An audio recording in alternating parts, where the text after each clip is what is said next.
Testing. Yep. Yep. Yep.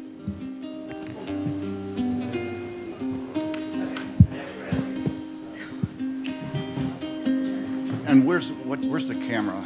Oh. Okay, very good. Everybody good to go? I call to order this joint meeting of the Hermosa Beach Public Works Commission and Parks and Recreation Commission on May 5th, 2026 at 6:07. Laura Pena, would you be willing to lead us in the pledge?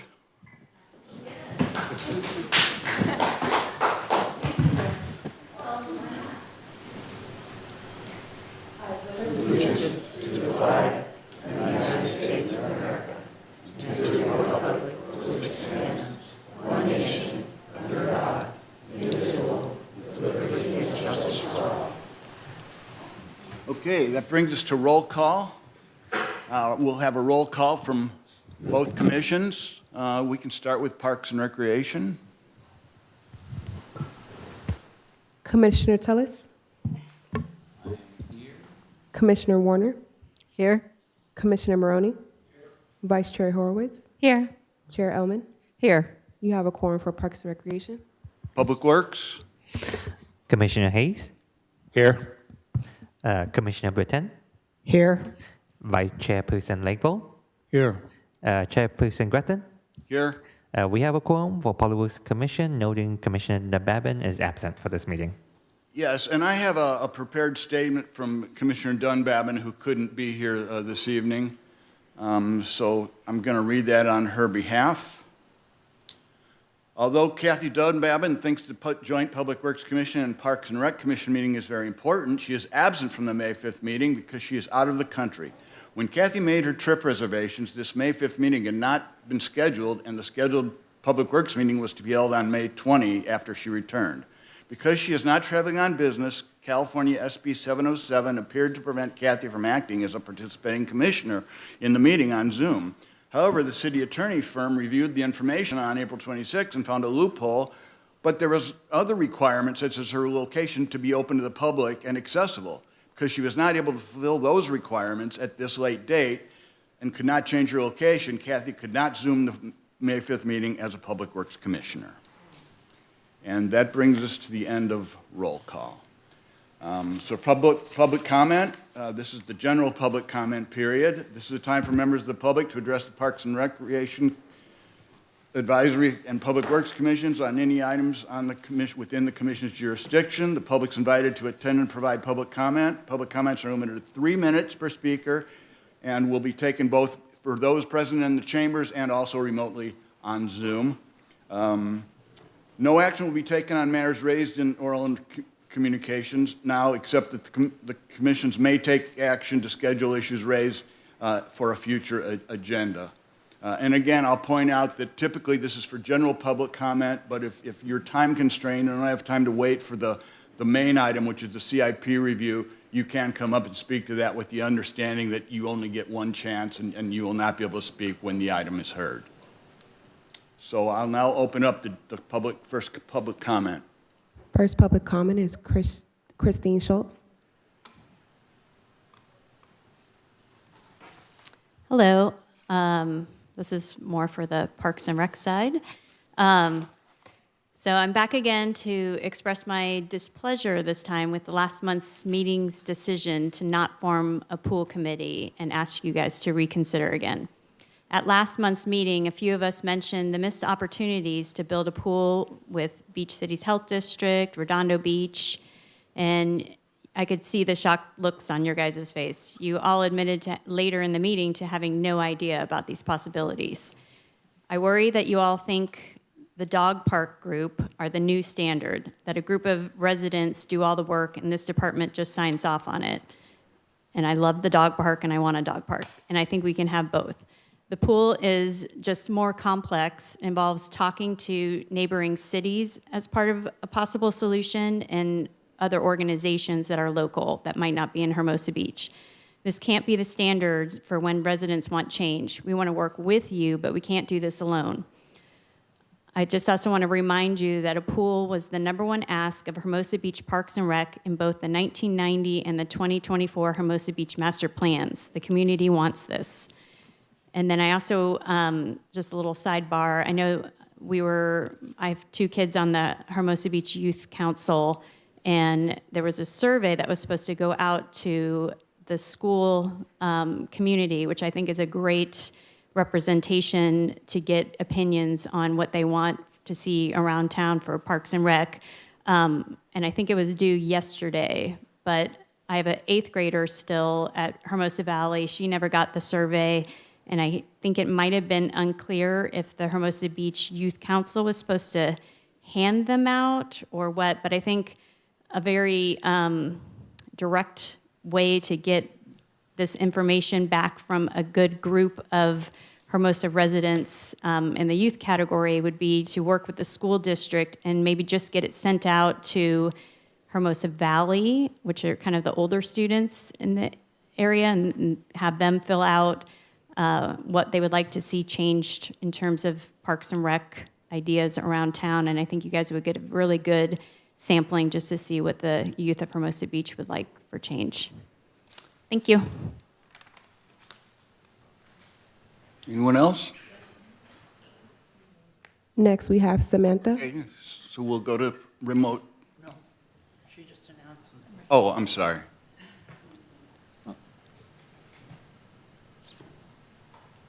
Hi, I'm Samantha Kaur. I'm here to speak to you about the World Cup. The World Cup's approaching. Many cities across Southern California are already putting plans in place to support their local businesses and attract visitors. I wanted to reach out because there's a real opportunity for Hermosa Beach to be part of that conversation. When people think about Los Angeles and California, they think the beach. Visitors will be looking for places to watch matches, to spend time, to spend their money, and experience the local community. And we want to make sure that Hermosa Beach is on that list.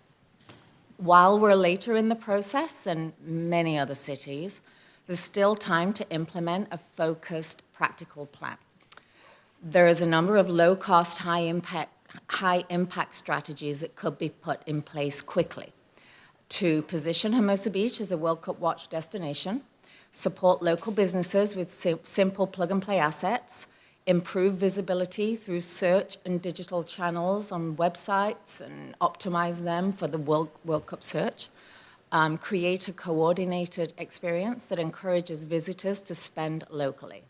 These efforts can also be designed to carry forward into the Olympics and other major events. I mean, they're definitely scalable and repeatable. I've been working with clients on similar initiatives and would be happy to share ideas on what could realistically be implemented in Hermosa Beach with the time that we have. Short-term focused effort bringing together the city, local businesses, and the chamber could go a long way in creating momentum and delivering results. I'd welcome the opportunity to connect with anyone on your team. I don't know if this is a Parks and Recs issue, a city manager issue, a city council issue. I'm not quite sure how all of your branches operate, but it's clear they're not all operating together like other cities. It's doable, very doable. So I'm here if there's still time. I believe that Hermosa Beach could benefit meaningfully as a soccer family. My husband's been to every World Cup around the world. So it's not just people coming to see the matches. People are coming with their friends on a trip, and they are looking to watch matches if they can't get tickets. And they're looking, people will probably think Los Angeles, California, Venice, Santa Monica, and Manhattan Beach. So we want Hermosa Beach in that conversation to, sort of at least get some of the overflow from our neighbors. So there's still time. I'm here to chat with anybody. Time is of the essence. Obviously, we're May 5th, and we're looking at an early June activation. So thank you for your time, and just let me know if you have any thoughts.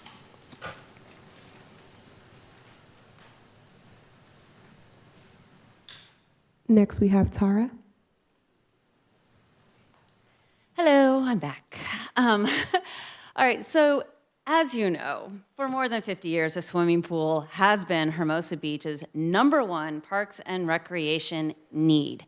It was identified such in the 1990 Parks Master Plan, identified again because we still didn't have one in the 2024 Parks Master Plan, and yet here we are, still without a pool. But here's the thing, opportunities are coming and going. We have now lost 3 opportunities in 2 years. Last year, in the 2025 State of the City, Lisa Nichols announced that Hermosa Beach was working with Redondo Beach on building a swimming pool. That opportunity disappeared. Then Redondo's Seaside Lagoon proposal disappeared, a location so close to us. Hermosa didn't even try to get involved, as far as I know. BCHD's larger aquatics concept disappeared before being scaled back. So we've lost 3 separate opportunities in neighboring cities without Hermosa meaningfully stepping in to help pursue them, despite deciding to seek joint use solutions. Who suffers? Families, seniors, kids learning water safety, residents with disabilities, working parents driving 30 minutes each way for swim lessons or practice because their own city doesn't provide this basic facility. And I just want to let you know why all this began. It's because the former city manager told me directly that a pool was possible, that community voice, though, would be necessary to move the city to action. So we did exactly what was asked of us. We went out and showed community support. We have more than 2,000 residents signing petitions asking the city to find a way to build a swimming pool. I handed you 451 handwritten signatures. I'm happy to give you the remaining 1,518 in an email, just ask. We advocated to City Council. They directed Parks and Rec over a year ago to explore this. And then soon after that, Lisa talked with me and clearly defined our roles. She said it was her job to do the research and planning, and our role was to provide community voice, and that is what we've done. We've organized, we've shown up, we've identified opportunities, experts, funding concepts, and possible locations. But at the last meeting, city staff and Commissioner Tola said residents need to do the work, that residents need to do all of the work, including solving funding a multi-million-dollar public infrastructure project. And respectfully, that is not realistic. This is not Bark for a Park. That is a much smaller, cheaper, and optional situation. A swimming pool is an essential, life-saving infrastructure for a coastal city known worldwide for aquatics. The people who need a pool are totally different than Bark for a Park. They are busy parents, seniors, people with disabilities, working families, residents without unlimited time to come to meetings like this, or deep pockets. If they had those things, they would join a country club or bay club. But let's be honest, it's irresponsible for an ocean community not to have a public swimming pool solution. We are willing to help. I have some suggestions here, since I can't go through them, that I'm going to send so you can look. We are helping by coming up, by talking to people and telling you the opportunities. But they only move forward if Parks and Rec is engaged alongside us. If residents are the only ones gathering information and you're tasked with solving these problems, you won't learn what we learned. So did you know, for instance, Can you please wrap up? Beg Pool does not lose money. You all raised your hands and asked to be appointed to help solve the Parks and Rec challenges facing this community. This is the biggest Parks and Rec challenge this community faces and has faced. And you can do it. You have the knowledge. Thank you have you. the ability.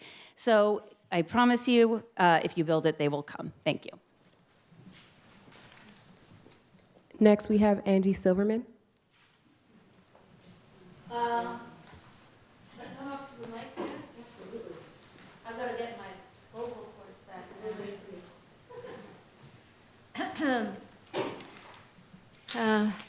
Ladies and gentlemen, people that respect our community, this is a small community compared to many others, but I will tell you, can you hear me okay?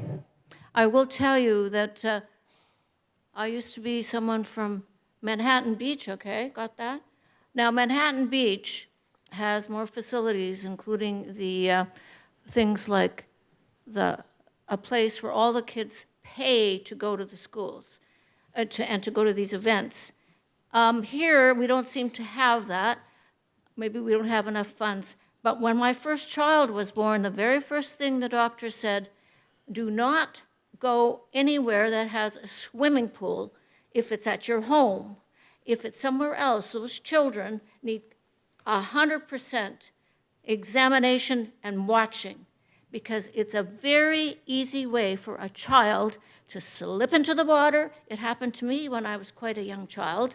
It was a whole bunch of women, and I was underwater looking at the bubbles, and someone pulled me up with a leg, okay, you know, when you're like 4 years old. So it's not just a dream thing.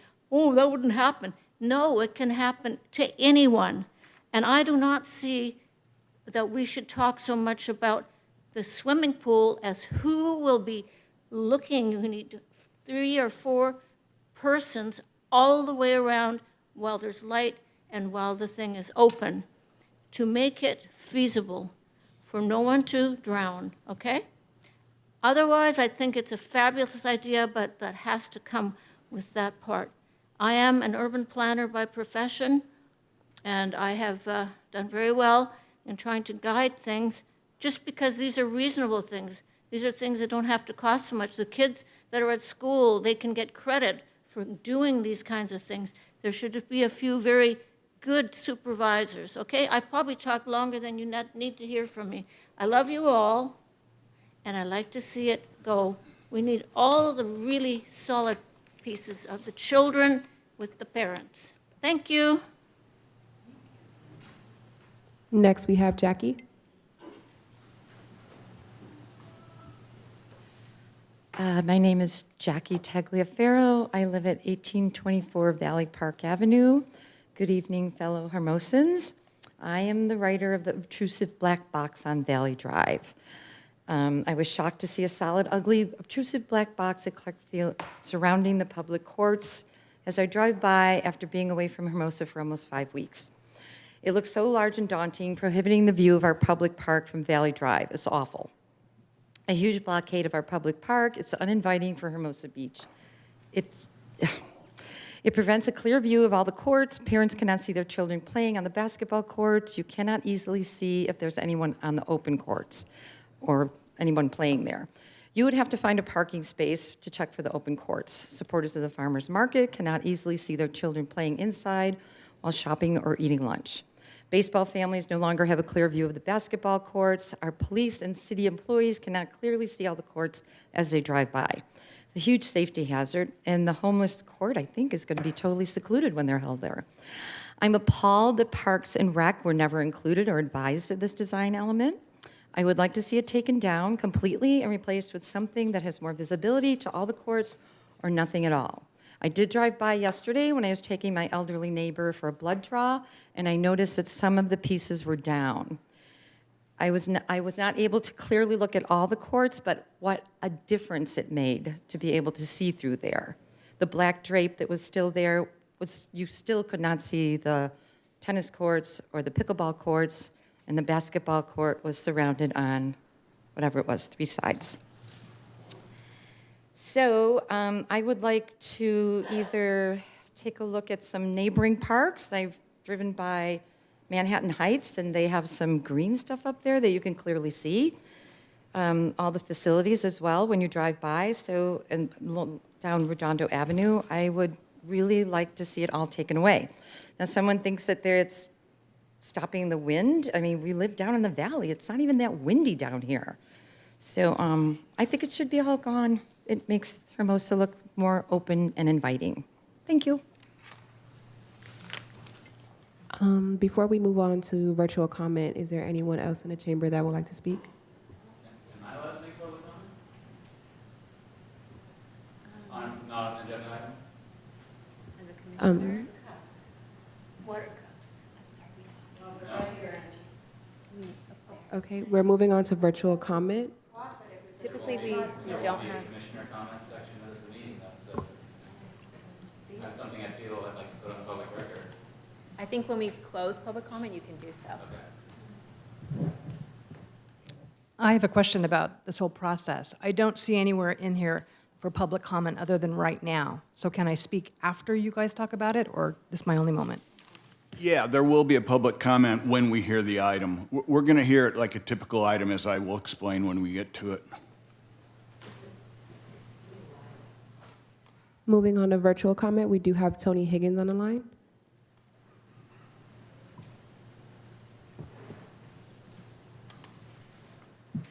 Yes, hello.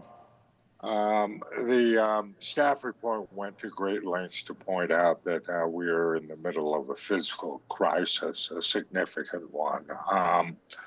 Along that lines, or to that point, RCS did a spreadsheet that showed that the Parks and Recreation Department was losing about $1.5 million a year in terms of revenue versus fees for the services that the Parks Department offers.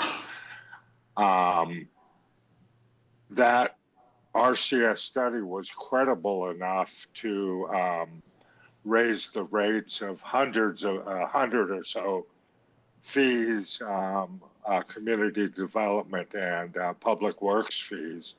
So there's no reason to think that the Parks and Rec numbers are that far off.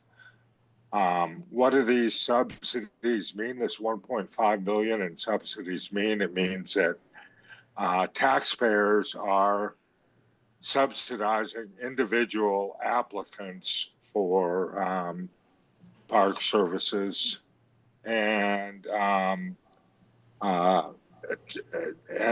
amounts are huge. Special events, we're subsidizing 345,000. We're basically losing 345,000. Theater, 500K. The daycare, the after-school summer camp stuff, $575,000 we're losing.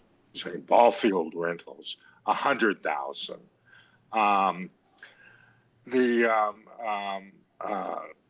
The point here is that we can't continue on that course. I'd also like to point out that we hired 2 film coordinators at a total cost of well over $300,000 for salaries and benefits. The film coordination program, film permit program, brings in $70,000 a year. We have 2 rec coordinators and a rec senior supervisor. The rec coordinators, salaries and benefit, $115,000 a year or more.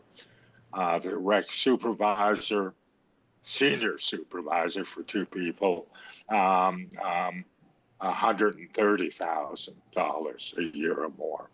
And we're losing money hand over fist on these programs. Now, we need to really, look at each one of these programs, what it costs, what the revenue we bring in, and can we continue to lose money hand over fist? I'm all for instance, daycare subsidies in low and moderate income environments. Hermosa Beach is not a low, moderate income community. Wrap it up, Tony, if you can. Yeah, all right. I guess I'll wrap it up just by saying that we need to hear from the Parks Commissioners on this, and hopefully they'll do so tonight during their comment period. Thank you. We have no other virtual comment. Would anyone else in chambers like to participate in public comment? Seeing no more, okay. It's not required, but are there any commissioners who would like to say anything at this time with respect to public comment?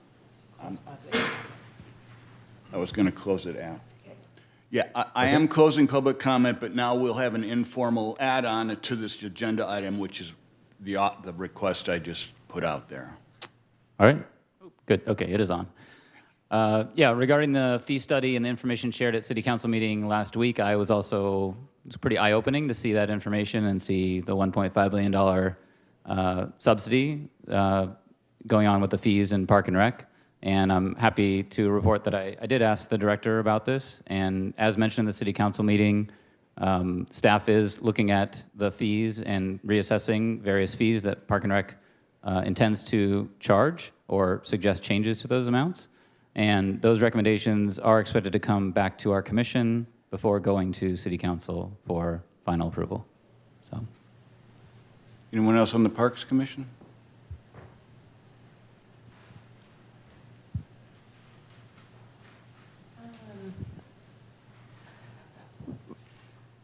We're going to have some time tonight to ask some questions of Public Works such as what's going on with the volleyball, the pickleball, tennis, and the basketball area later in the evening? Is that going to be the appropriate time?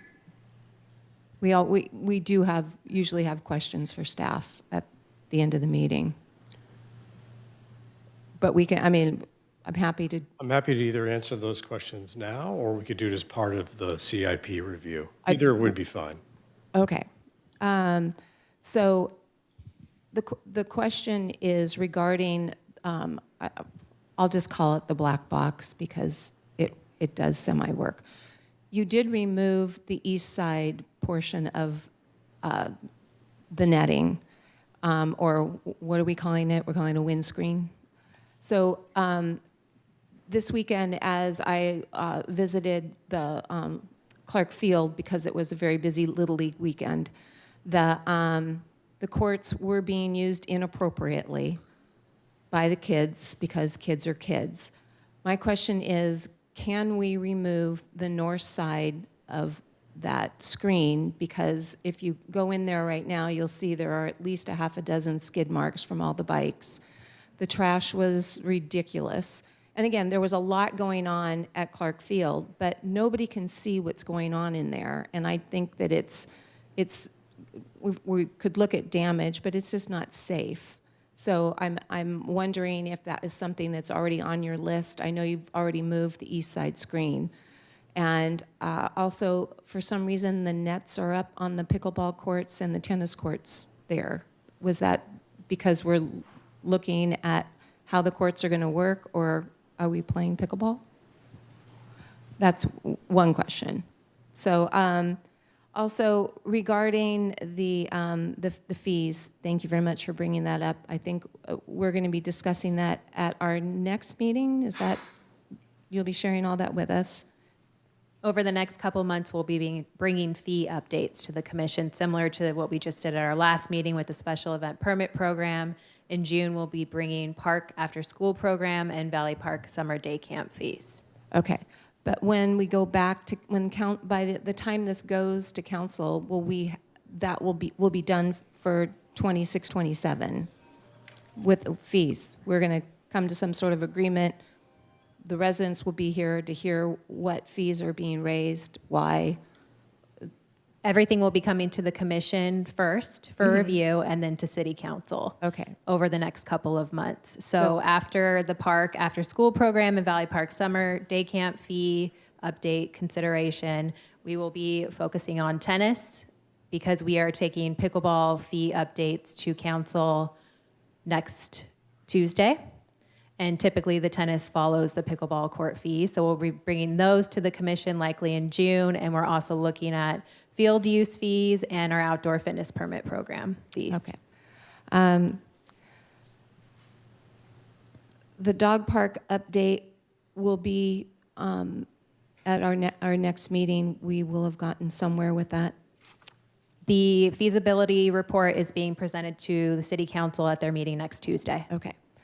Barbara, do you have any more? Because the purpose of this was to respond to public comment. Well, we sort of threw it all in at the same time. But this is not part of the agenda. Okay, that's why I asked Joe. So I'm happy to come back later, because there's a lot on the update list, because unfortunately this is the only time we have to share questions to staff. So happy to take it back and bring it back later in the evening. Okay? No, I would like to hear what staff has to say about that. I think we can address questions that came up in public comment. Okay, then that's great. So you'll go back to discussing what the questions were about the black box, or are we going to leave it there? I think that's one of the more important immediate questions, and then an understanding of the pool. I'm happy to answer the two questions, I believe, with Kelly Courts. So the black box, as described, is really just, it's a black windscreen. It is a little less transparent than I think we would all like. As of yesterday, Public Works staff removed the eastern side so that there's visibility from Valley Drive. Just on the basketball court, we left alone the pickleball tennis court because that piece is still under construction. We do plan on removing the east side on that once that phase is complete. We also removed a portion of the windscreen on the gate on the north side that leads to the parking lot out towards the bathroom, so you can see through the gate location. That is currently all of our plans for removal. We will take the comments tonight under advisement, but we don't have any additional plans at this time. As for the nets that are up in the pickleball and tennis court, they were installed because that was part of the required scope of work by the contractor that did that work. We removed everything from that scope of work except for the resurfacing of the tennis and pickleball courts, which is still underway pending completion or identification of a contractor that we want to move forward with, and that is still in process. But those nets are up because they were required contractually to put them in. Quick question on the windscreens. Was that part of the original CIP, or why were they put up, and by whom? Windscreens were always included. They were included in the plans that were brought to Public Works Commission and Parks Commission and City Council. We attached the design plans, and it included notes for windscreens that were specified in there. There always were windscreens in this facility. However, the ones that are in there are arguably a lot less transparent than what were there. And like I said, we'll take this under advisement. We hear the comment, and we'll take it back. I do want to talk about when you're saying those windscreens have been up there from the beginning, and I'll argue that point. We can argue it later, but those windscreens came up during homeless court because we argued about the fact that the basketball courts were surrounded. I thought the screens were going to come down, and I was told no because we were going to have more homeless courts. Just a point. Okay, so back to the request for additional discussion later. It's not agendized. I don't know that we can change the agenda, and I have no appetite to do so. I'd like us to focus our efforts on the main agenda item. So I believe that satisfies all of the public comment, including the... Excuse me, Dave. We haven't opportunity to approved the respond. agenda right now. We haven't voted to approve it. That's not on the agenda either. All right.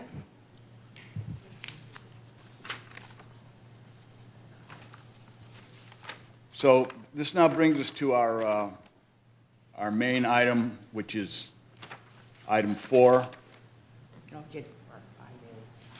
I'm sorry, yes. So that brings us to 5A, matters for commission consideration, and it's item 5A, the fiscal year 26-27 capital improvement program review, or CIP.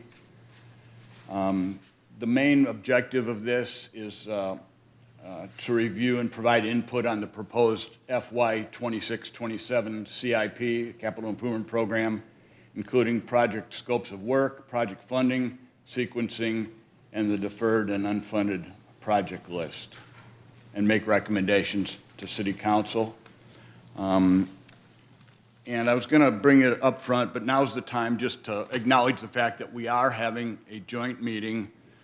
The city attorneys have prepared what they're calling a cheat sheet, which is the guidance or rules that they want us to use when we conduct joint meetings, which we seldom do, but occasionally do. We will adhere to the Roberts rules, and we'll conduct this item in the usual fashion.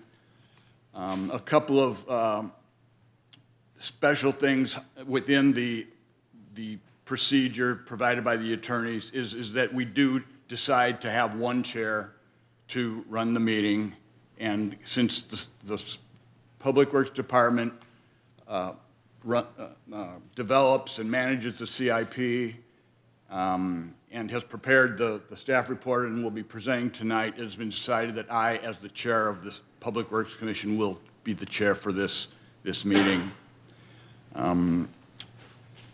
So as far as the conduct of the item itself, we will follow the typical format where we have a staff presentation followed by questions and then public comment and commissioner comments and deliberations. And then eventually we hope to converge to motions.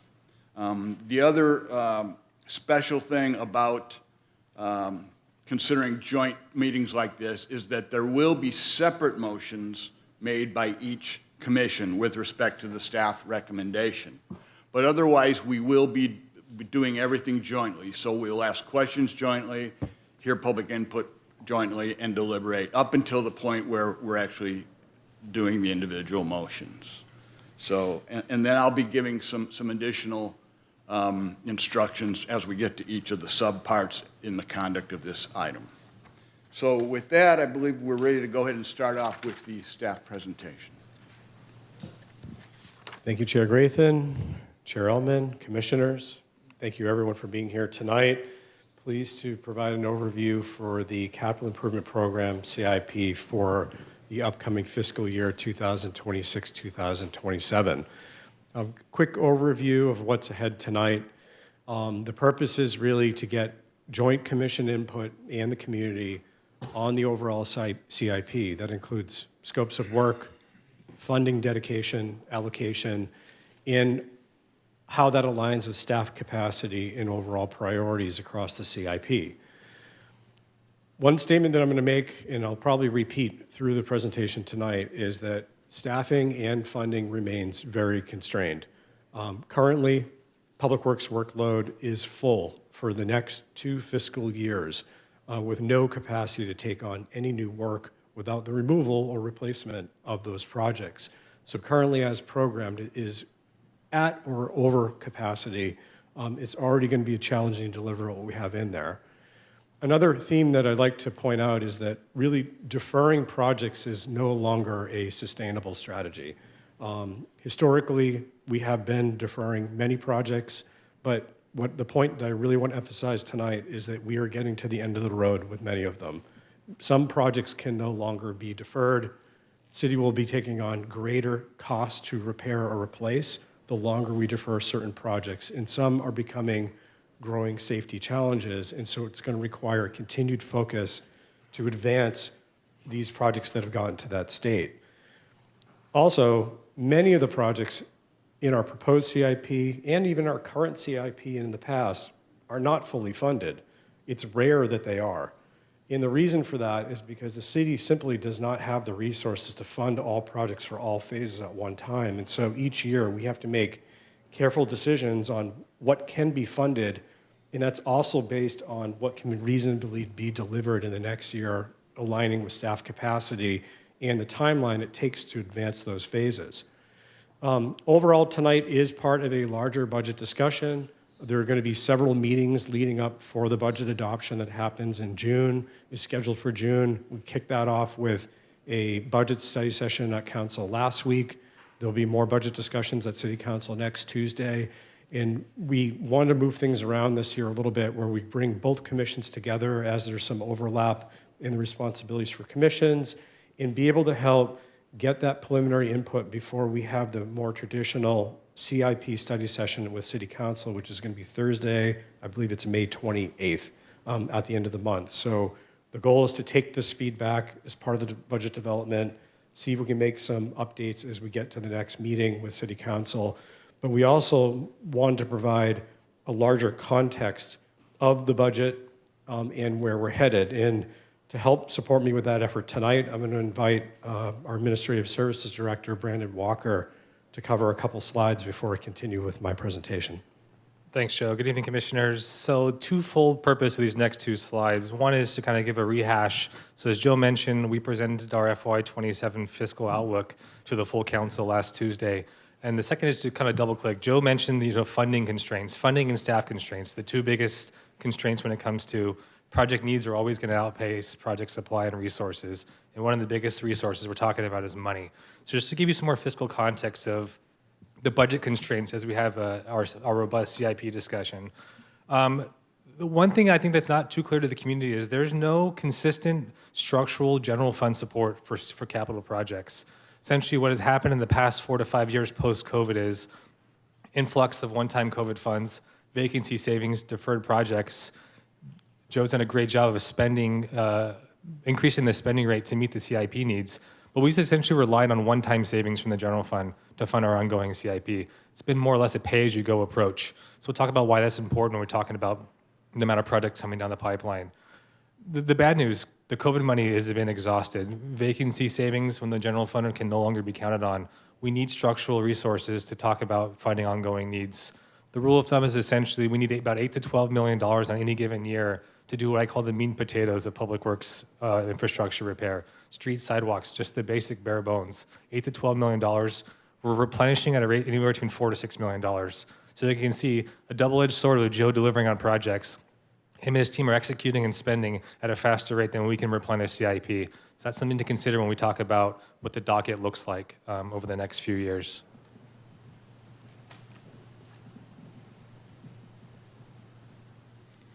So the majority of CIP is funded with non-general fund sources. Those are the state and county funds. So the great thing about that, you're not using general fund taxpayer dollars. The bad thing about that, we're competing for resources. We're at the whims and mercies of the state and local government and county government.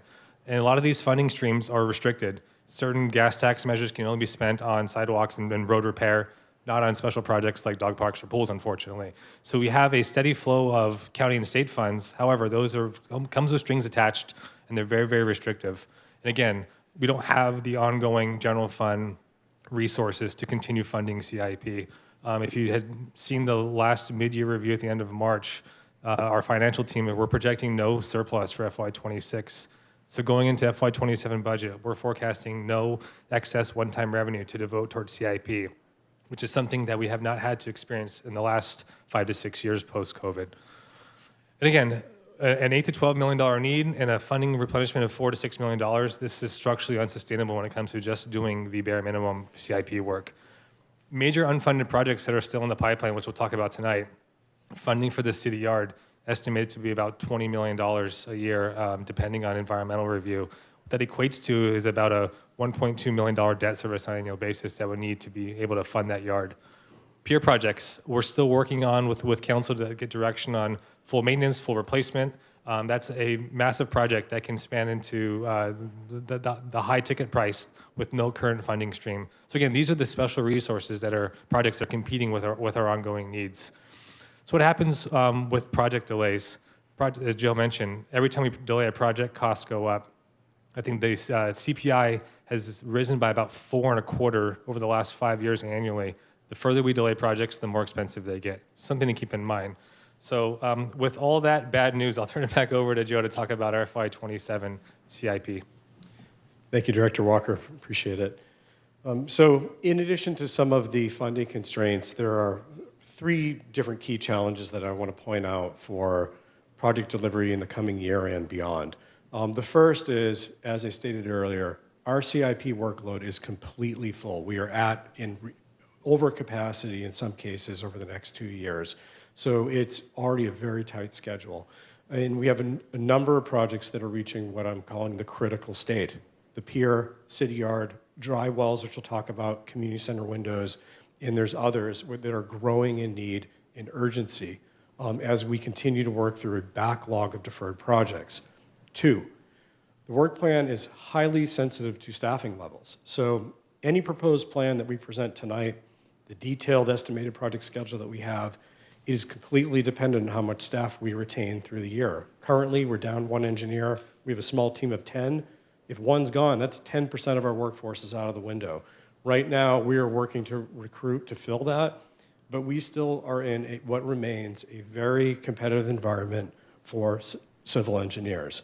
And we are competing against public and private sector. So right now, we're projecting to fill that, but it could take 6 months or more. I also want to point out that any CIP project that we do is not just the engineers. We also have an operations and maintenance division that supports our engineers every day on the planning, development, design, and construction of all CIPs. So any additional workload that goes on our operations and maintenance team or special projects that pulls them away impacts overall CIP. So it's not just the 10 engineers that's listed in the tentative schedule. We are working hip to hip on all services delivered through Public Works, especially the CIP. They play a critical role. Third, there are some major planned and unplanned and potential unknowns that are going to require and may require significant resources in the coming year that can affect service delivery across our department. First one, City Yard, that I want to emphasize is this project has been on the books for, I think, decades now. It is going to take a significant push to get this one over the hump. We have already dedicated significant resources to move it where we have to, and it's going to require that continued focus over the next several years to advance this to a final state. That's not just engineering. This is also intense involvement with our operations and maintenance team because they're the ones who would be receiving a new facility. We have to work with our architects and our planners and our designers to think how that facility works, how should it be working, and reimagine. Then we also have to worry about environmental remediation and abatement that has to happen, temporary relocation, so that we can continue to provide ongoing service. This will continue to be a heavy lift, but a necessary lift that has to continue in the coming year and beyond. Grant-funded schedules. Grants are great, but they come with strings attached. Every grant that we receive has detailed requirements, and we have schedules that we have to adhere to before those funds lapse that we have to consider when we program any of these projects. Another consideration is this coming year, we have several large contract negotiations that are going to take staff bandwidth, engineering, and our operations and maintenance team. LA County beach maintenance contract is up in a year. We also have several large maintenance contracts, our landscaping and tree services, our janitorial services, storm drain cleaning, sewer cleaning, and there's some others that are in there too, but those are the big ones that are going to require focused involvement on scope development, advertising, and then bringing in new contractors to get them up to speed. We're working on coordination with our community development team and administrative services on an online permitting rollout. This is to help simplify permitting processes, but there's a lot of back-end work to create what an online system would look like. That is in the early stages. We're hoping to release certain permits in the coming months, but this is going to be a continued effort across departments as that rolls out, hopefully in the coming months over the next year. There are some very large outside agency and utility projects underway and on the horizon. One that's already started is LA County Sanitation District's sewer lining. They started phase 1 at the southern limits of the city just a couple weeks ago. This is going to continue over the year through the northern limits of the city and require substantial coordination. Meanwhile, Caltrans is finally scheduled to resurface PCH. This project has been years in the making. We still have a lot of work to do with Caltrans on traffic control and construction phase planning, but right now we're tentatively anticipating that the contractor will be here in the new year, tentatively around January. That will be happening. Cal Water has additional water line replacement work, and I'm sure there'll be more as the year continues. Special events. Our team works very closely with Lisa's team and other departments on planning and support of all events. Any new event that comes in immediately pulls our O&M team and our engineers into planning, traffic control, event support, management. So it's a direct impact on staff resources anytime there's a new event or a change in an existing event that changes the footprint or the operations or the planning. I wish I could plan natural disasters, but we can't. So those will continue to happen. I hope we can get a year off, but I can't guarantee that. Other special projects that may come in, whether they're council direction or other things that come around. This could be, for example, like the MOU we have with Little League or other special interest groups or other things that happen or other unplanned work that happens through the year can easily pull us off our targets and goals and impact overall delivery. We do our best to manage it, but it will happen. So with that said, I want to give a little highlight of where we are in the current FY 25-26 CIP. We've gotten a lot of work done. As Director Walker mentioned, we are spending at a rate faster than we're replenishing. We're on track to knock out 11 projects this year, about almost $14 million in total construction value that would be fully complete by the end of the fiscal year. We also have 3 additional projects that are under construction and will either reach substantial completion at the end of the year or shortly thereafter. And we just released 2 projects for construction advertisement last Thursday. Not to mention there are several other projects that are in various stages of design that are cooking through the CIP. We also completed a very comprehensive assessment of the pier that we presented to City Council in March. That included a detailed cost-benefit analysis that was used to help inform the ongoing design that we are racing to complete and finalize permits so that we can complete high-priority structural repairs to that facility that need to be done by 2027. And we tackled, along the way, numerous unplanned emergencies that just come with the job. We did an emergency inspection of our windmill. We had to remove the assembly from the top earlier this year at Greenwood Park. We had an emergency sinkhole in Valley Drive. That's a picture of them repairing the road. We had to rebuild the culvert underneath. We had numerous trees that fell, and we did an emergency pruning and tree removal throughout Valley Park and the Greenbelt to address public safety concerns. So these things do pop up, but we have to keep moving with what we have in the CIP. This slide shows completion rate by fiscal year, and what I'm going to point out here is that in the past, the city was only completing a handful of projects each year, but we have nearly tripled the rate of completion, and we remain on track with that level of advancement. But good news is we're getting things done. The bad news is that we're doing it at a rate faster than we're replenishing funds.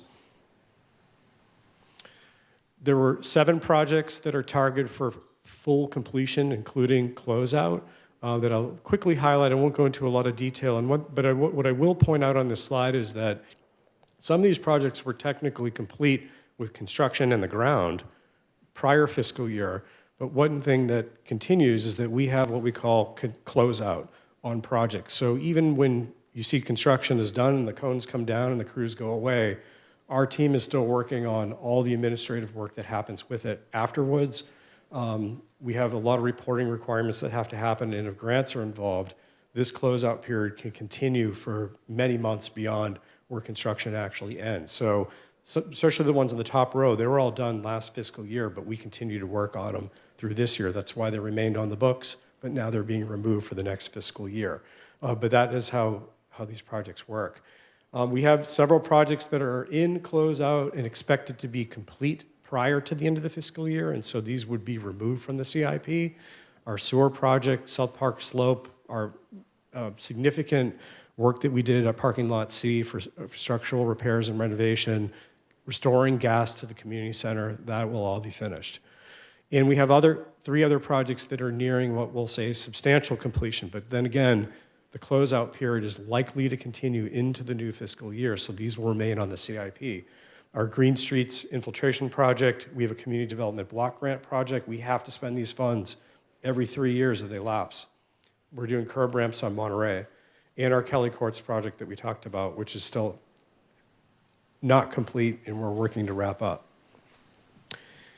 There's a handful of other projects, and this isn't all of them, but ones that I wanted to highlight that are still underway, maybe not in construction, but have made some significant advancement through the year. We have 2 paving projects this fiscal year. Slurry Seal is one that I'll point out because it's new or newer to the city in recent time. The city used to slurry years ago and hadn't done it in a long time. This is how we want to tackle deferred maintenance on our roadways and protect the investment that we have in our roads. Bids are out.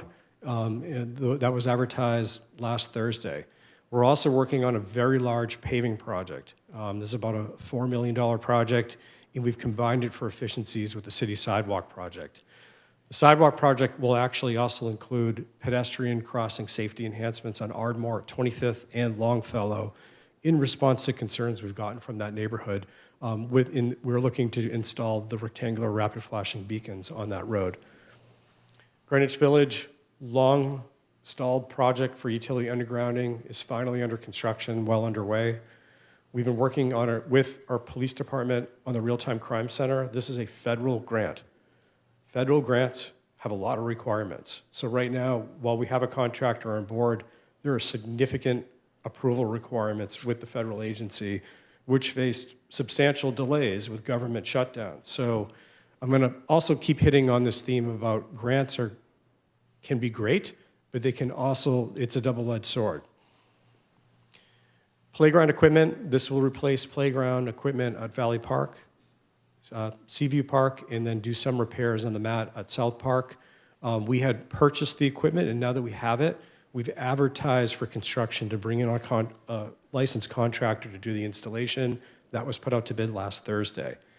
Electronic gateway and wayfinding signage is in conceptual planning. The city received a generous donation that will now help pay for that electronic monument sign from the community center, with additional funds potentially going to gateway signage. And then our multi-space meter deployment is currently in the final design phase. And this is what we envision would be a first phase of removing the meter heads, replacing with multimeters. The first stage would be Pier Avenue and Lot D, and that is in the early design stage. Some projects that I want to go in a little bit more detail on. City Yard. In January, City Council, following review by the Public Works Commission, approved Public Works strategy to advance this project, which include retaining an experienced owner's representative to guide the city and help advance this long-stalled and very complex project. We've been working very closely with the owner's rep, who is actually a licensed architect and has a lot of experience with these types of projects. They have helped us develop a detailed request for proposals so that we can do CEQA environmental clearance and all the environmental testing that needs to be done on this site. It's a former landfill. There's a abandoned oil well on site. There's some complex environmental requirements that we need to tackle. And meanwhile, we've also brought on an architect as of April, a programming architect, in what their goal is not to design the building. This is to take a look at what are the needs of that facility and the Public Works Department, and combined with the programming and evaluation of the environmental conditions are to help the city develop a true scope of work for this project and have a greater understanding of the environmental remediation and cleanup needs so that we can once and for all have a true cost of what this project is going to be. While we've listed underfunded of 20 million, I'm throwing a dart at the wall. We don't have enough information. It's likely in that order of magnitude, but this is the process that will be required to help refine that amount so that we can come to City Council. Our goal is to come in the summertime or late summer with enough information that we can provide informed information to City Council for them to make a decision on how this should proceed, whether it's a design build project, a design bid build, or any other decisions that might need to be made for the scope of the work. I can't stress enough that this facility is really at the end of its useful life. It's in very poor condition, and it is growing worse every day. And so there is significant urgency for this project to continue, and I hope that we can finally get it over the hump after there have been several tries over the last few decades. Moving on to community center windows. Over the last year, we completed a needs assessment. We retained an architect to take a look at all the windows in the community center. They are old and in very poor shape. They represent both a safety and a security concern to that facility. This is one of these deferred maintenance needs that I think is really getting to the end of the road. Over the next year, we've only been able to assign enough funding to advance design and permitting, since this is a locally designated historic building. We have to ensure that we have the right window design and that we have permits to do it. And that will help further clarify what the construction cost will be. Right now, it's in the order of magnitude of $2 to $2.5 million to replace the many windows in that facility. But the goal is to try to get something complete by towards the end of the fiscal year, so we come back in the next budget cycle and continue to move that project forward. Stormwater dry wells. This is a project that also has been on the books for many years. Some may recall that there was a prior project to do infiltration on the Greenbelt that was ultimately stopped and defeated. There were some concerns from the residents about potential impacts to nearby homes. However, the requirement did not go away. The city is absolutely mandated to infiltrate stormwater. Otherwise, the city will be facing potentially significant fines if we fail to meet this objective. Currently, this remains well underfunded. In March, Staff brought a contract for Geosyntec to City Council to perform a new feasibility assessment, taking a look at a more streamlined approach that might help reduce the number of wells that are required for installation and lower the overall cost. This was looking to be in the order of magnitude as much as $6 to $8 million. We think we might have a $4 to $5 million project potential, but again, largely unfunded.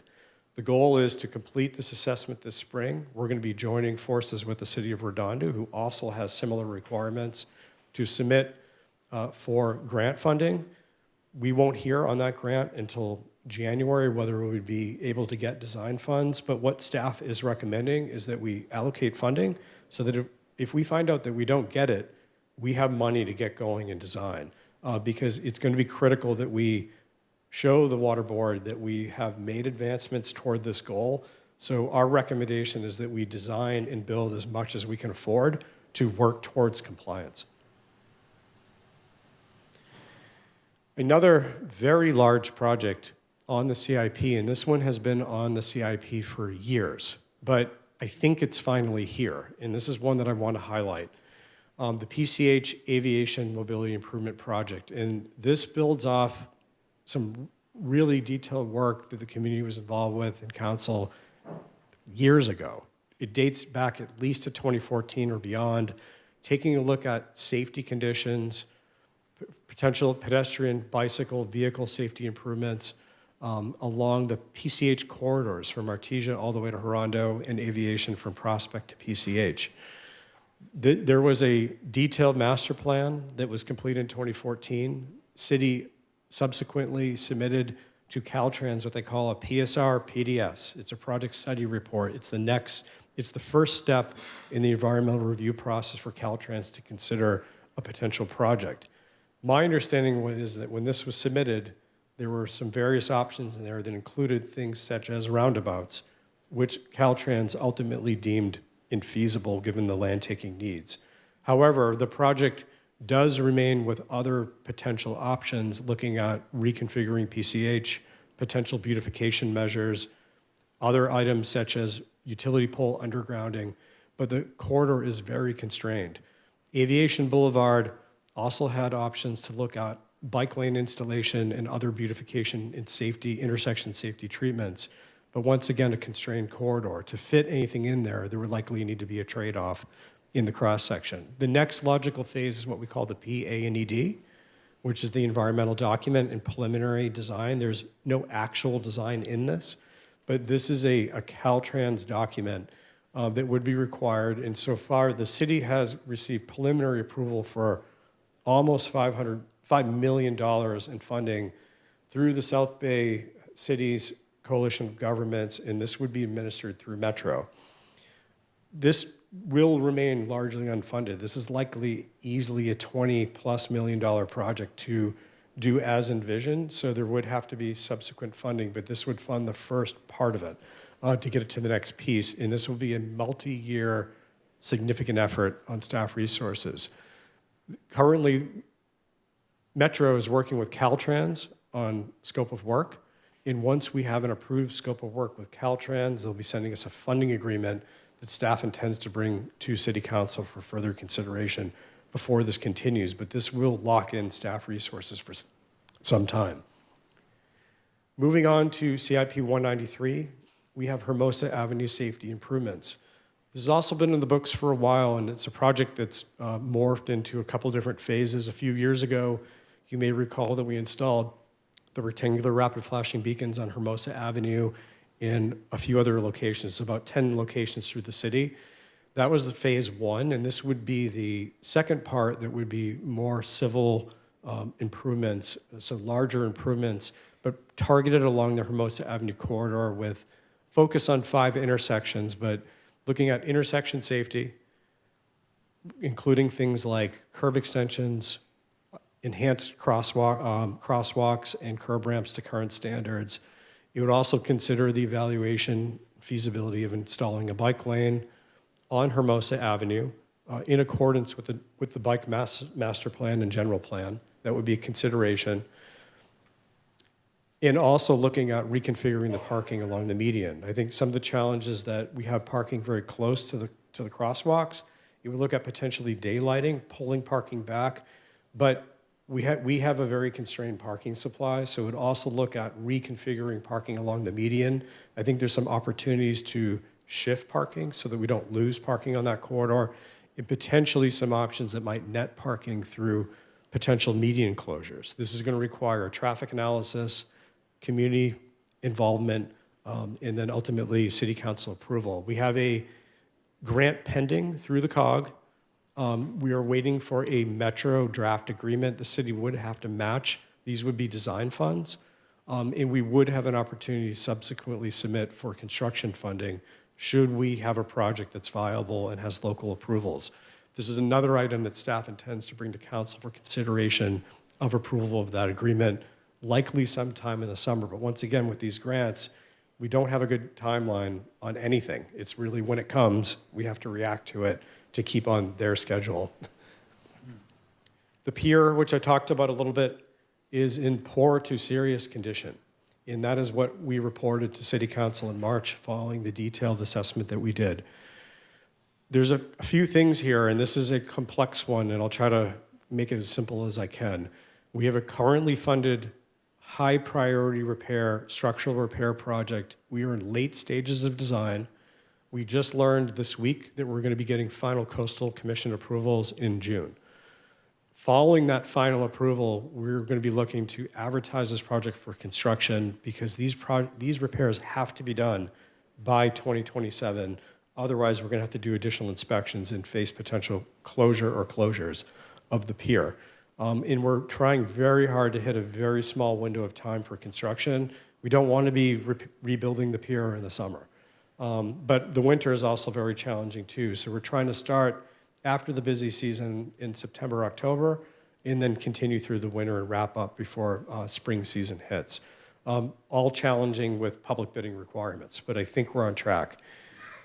Even if we do this by 2027, there is another round of repairs that are needed. And I think this is what we emphasize with City Council. This is an old structure, and we will be facing continued inspection and repair every 5 years for the foreseeable future with increasing cost of those repairs. Our recommendation was a potential replacement, whatever that may look like, could save the city as much as $100 million over time. But that would require a decision at least 6 to 8 years because it's going to take a long time to get permits and approvals to rebuild a pier or do a major renovation. So the challenge is that we need a decision by the end of 2026. Otherwise, we're locked in to fund another $4 million of improvements by 2030. And we did bring this to council. They directed us to take this back for further workshop with the Public Works Commission, which we plan to do in the coming months. When we look at the CIP each year, we look at it as a whole, and there's a lot of factors. What are the new needs? Those funding timelines that I talked about with grants and so on, safety issues or concerns that we have, regulatory requirements that mandate the city to do certain projects on certain timelines. And then again, how does that align with the money that we have and how that money can be used and the available staffing capacity that we have? It's a bit of a complex puzzle that we put together each year that we have before you tonight. We also refine the scopes and the estimates of every project. In a lot of cases, projects are dreamed up. They're not fully baked of what they are, and so we work to refine those scopes. In some cases, it takes some preliminary design to have a greater understanding of what that scope of work will be, and more importantly, what the cost is going to be to build it. We don't always know. We can estimate only based on the information that we have, and that's why there's refinements each year. And as I noted earlier, we generally only fund pieces because we really can't afford to lock down that funding in the CIP if that money's not going to be spent in the current year because we're moving money each year to keep everything going and advancing in a timely fashion. So that's why several projects do remain underfunded, and that's the way we've been operating. Our recommendation for the new CIP is really no net new projects. We are recommending the deferral of 2 projects, taking them off the CIP and moving them to what we call the deferred and unfunded future project list. That list is memorialized in the budget book, so we can always refer to it. They can always come back in consideration in competition with other projects, but that's where what we're recommending removing comprehensive downtown lighting in the tsunami siren project, which I'll talk about a little bit more in detail in a little bit. In place of those, we are recommending 2 new projects, roofing projects. One would be on this building, in the police building, we need a new roof, and the lawn bowling building, which is also in great need of a new roof as well. I won't go through these in a lot of detail, but I believe it's attachment 2 shows you all the funding changes. We have limited funds each year. I think Director Walker mentioned we had about 4.7 million in new funds. We allocated about 8 million, but the difference between those two numbers is that we were fortunate enough to be able to release some funds from some projects that came in under budget through cancellation and deferral of projects. But really, there was not a lot of new money available, and a lot of it is restricted funding. So general fund can be spent on pretty much anything, but we don't have a lot of general fund dollars, and we're stuck with those state and county restricted funding sources that Director Walker had mentioned. But the big places where we're putting our money this year are our sewer project. We have a large project ahead of us. We're looking to design. We just finished a sewer project. We're in closeout. We're going to start the design phase, and we want to start to program the construction funding. And we're also looking to enhance paving along with that to do some enhanced trench restoration beyond just the trench for the sewer line. I think there's some opportunity with this project based on the segments we're looking at.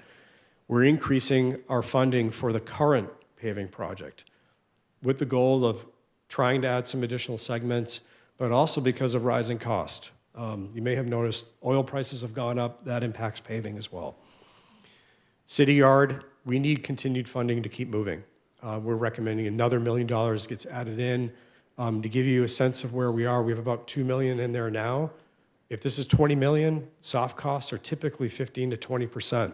So we will need more money to keep moving in a timely fashion.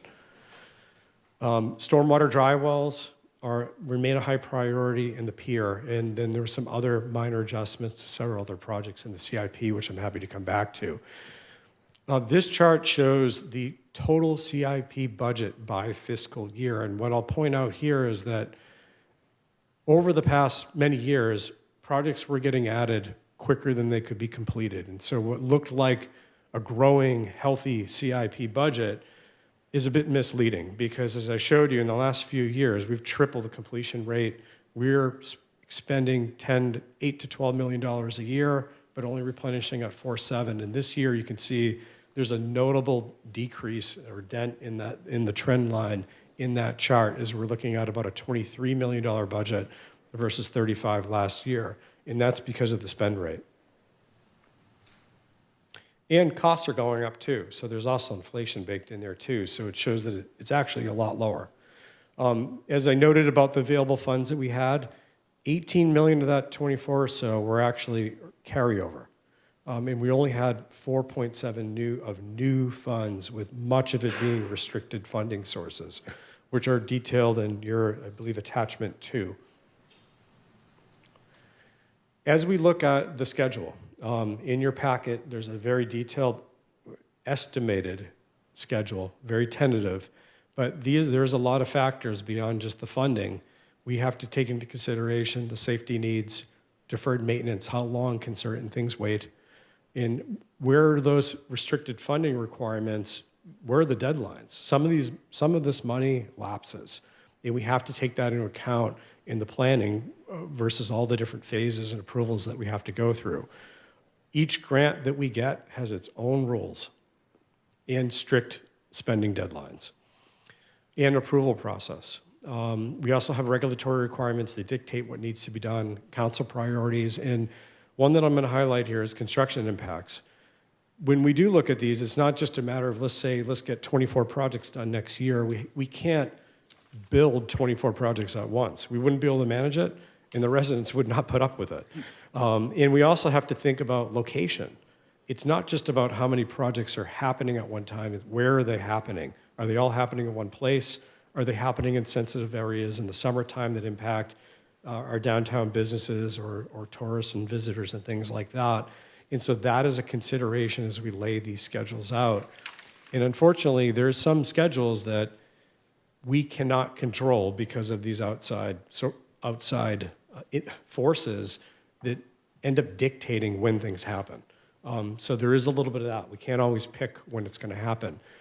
I have the legend here because I'm going to go to the detailed estimate on the next slide, but we break things down by yellow is the RFP. We are a public agency. We generally have to go out to bring in a designer unless we can utilize an on-call contractor, on-call design expert to help us. We have a design phase in green, and then we have to bid projects per the public contract code to bring in qualified contractors to do the work. That's a process. That alone can take 3, 4, 5 months, depending on how complex it is. And then we go into construction. And as I noted earlier, there's a closeout period, which can vary in length depending on complexity and funding sources. We have a red box that is a fixed schedule. This is not a perfect science, but where we try to put in locked things are, one, things that are under contract. If we have a contractor, we are obligated to complete that project. It can't move in the schedule. If it's a safety issue, we've highlighted it, or if there's other regulatory requirements or grant deadlines, we have noted as fixed. I mean, to be honest, almost all the projects could have red boxes on them, but we've tried to be a little judicious in where we place them to show that there are some that really just simply can no longer move. I apologize, this is small. We did break it in half, but again, what I'll give a highlight, and the detail is included in the packet, but you can see that there's a band of purple, and that's the construction, and that's one thing that we look at very carefully when we're doing this, because, like I said, they can't all happen at once, and we have to plan the whole cycle that's involved, the planning, the design, the permitting, the bidding, and the construction, how that's going to fall. What we're really looking at are the totals on the right. How many person hours, labor hours is this going to take to pull this project off? These are estimates. But I think we've done pretty well at guesstimating where we're going to be. And at the bottom row is also probably the most important because we're comparing how many hours are needed versus what is our staff capacity based on projected staffing levels. And you'll see in the bottom, there's a lot of red in there because we are over capacity, and where we have black, that shows we have some excess hours, but not much. This is a very stretched, tight schedule. And this is just continuing on to the second half, and we're happy to go back to it.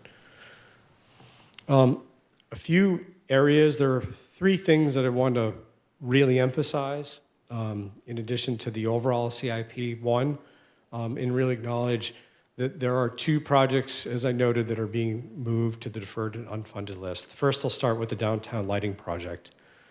We have currently about $140,000 allocated for this. This originated from the economic development strategy that happened during COVID and after to look at lighting enhancements in the downtown. It's something that has been and remains underfunded to really do all the different things that we've heard. And staff has not had the capacity to take this on given a lot of other urgent needs. We are recommending replacing this with 2 supplemental projects so that we can still deliver some lighting improvements to the downtown, but also in an efficient and cost-effective manner. The 2 items that we are intending to propose to City Council as part of the new budget would be an LED street light conversion. This light that is on the right-hand side is one of the street lights that are out there. We have induction lights. They are obsolete. Our crews actually cannot buy them. They go on eBay to find replacement lights. We have been told that they are fairly dim and don't light very well. And so what this would do is solve a few different problems. One, if we go to LED, there are retrofit kits available. We actually have a test model in there. This would now provide an opportunity to replace them. It would be lower in energy costs, and we believe it would enhance the lighting levels because they actually are brighter than the existing light fixtures that are out there. May not solve all the lighting needs, but it's worth trying. We've tested this one. It's out in front of Stecca. We put it out a few weeks ago, and we've actually ordered 2 more LED retrofit units that are going to be coming shortly that we're going to test at other locations, but with different color tones. LED can often be very bright. We're going to try different warmness levels and then go from there to make a determination of which one we want to move forward with. But we can do these pretty low cost because our crews can swap the parts out once they're made. Second part of this would be the potential for palm tree string lights, and these would be in the median on Pier Avenue only. During the holidays, in recent years, we've wrapped the palm trees with red and white lights.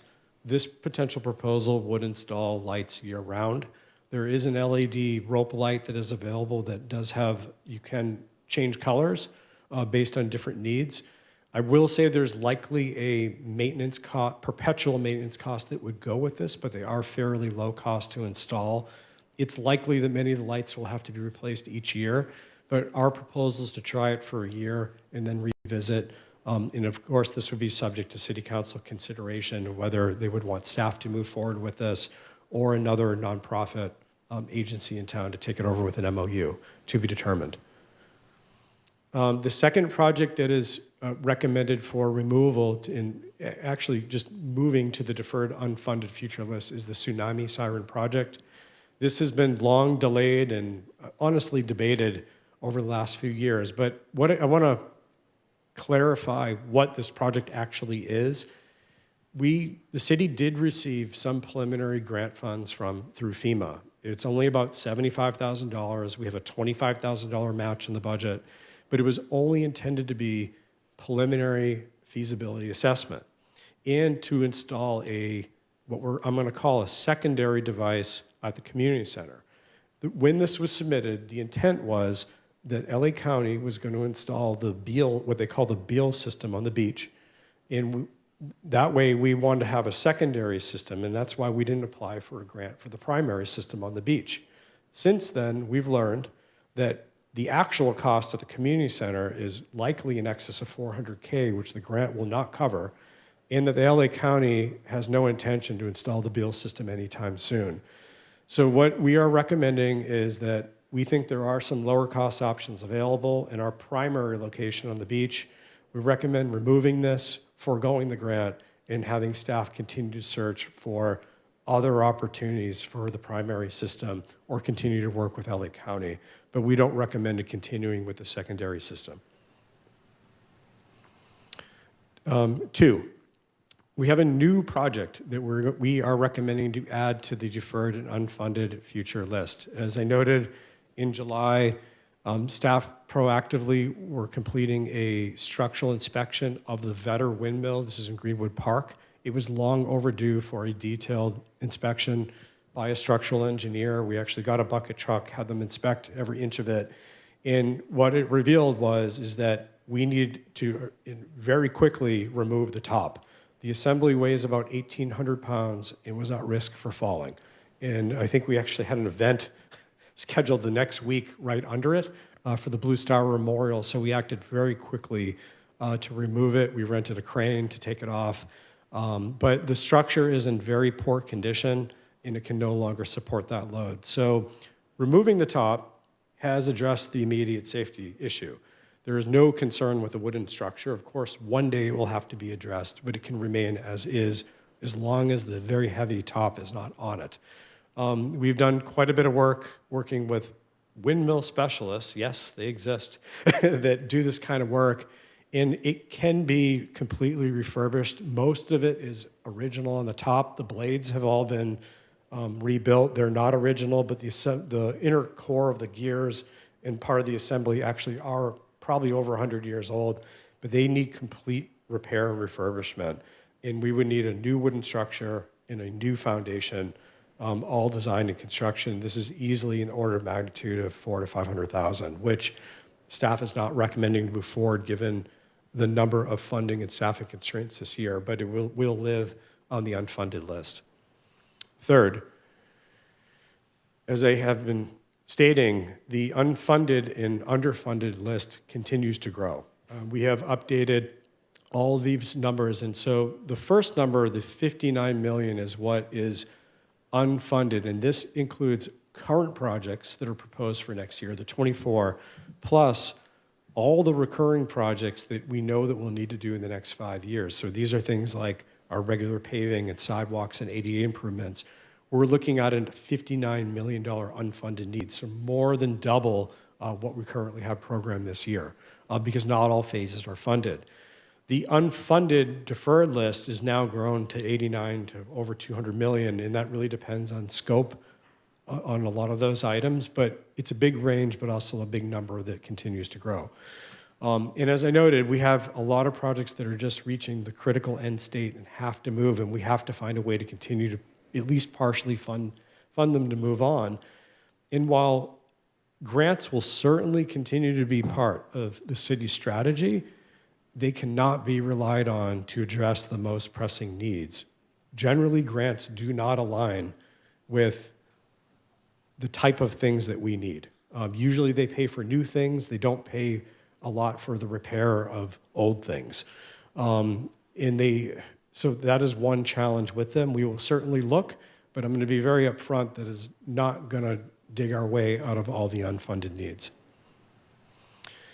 As part of that, given that funding will remain constrained, I'm going to emphasize that we will need to have a dedicated commitment to funding some priority projects. These are the ones that I've mentioned are reaching a critical state.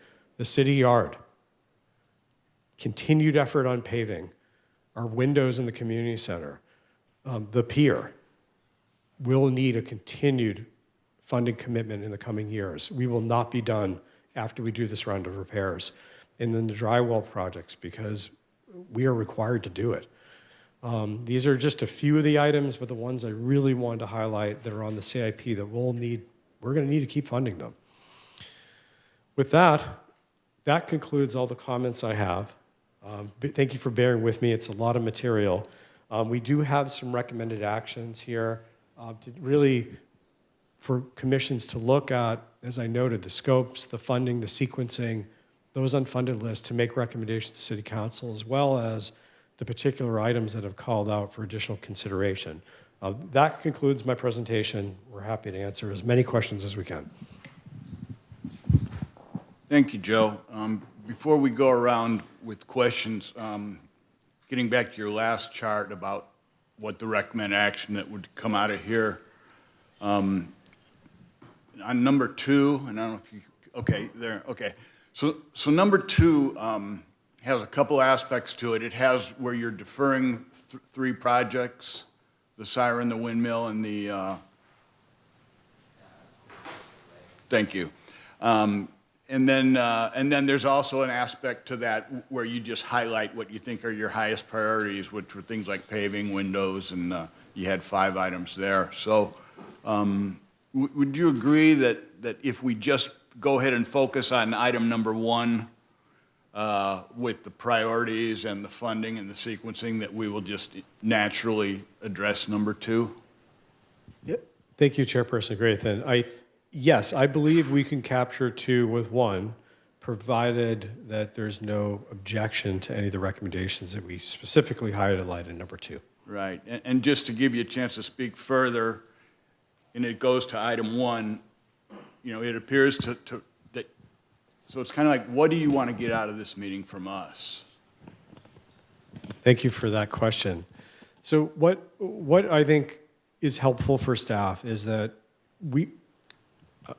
I'll be honest, we gave you a lot of information, but I want to show you the complexity it is that your team has here, at your city team, in developing this budget each year, and it requires a lot of careful work to plan what we need to do and what we can do, which are 2 different things, given all the constraints and requirements and objectives that we have to meet and follow. And so I think this is an opportunity for the commissions to come together. We want focus on, do we have the scopes of work right? Do you have concerns about them? Are the recommendations for things that we've added or moved, is there concerns with those? Are there things that we've completely missed that are not programmed in the CIP? It's really taking a look at the larger decisions that we made and helping inform staff so that we can either make a recommendation to City Council, particularly if there's concerns about things that we've recommended for adding or removal or the way that we've prioritized things. We want your input so that we can take that feedback to City Council and continue through the process. So your preference would be that our priority in conducting this meeting is to focus on that objective? Yes. Although at the same time, we may have other useful input that we can provide you as well, of course. Okay, and then when we talk about these things, when we talk about scopes of work, for example, so that could refer to the scope of the program as a whole, meaning do we have the right list, but couldn't it then also refer to the individual project sheets are properly scoped for each project?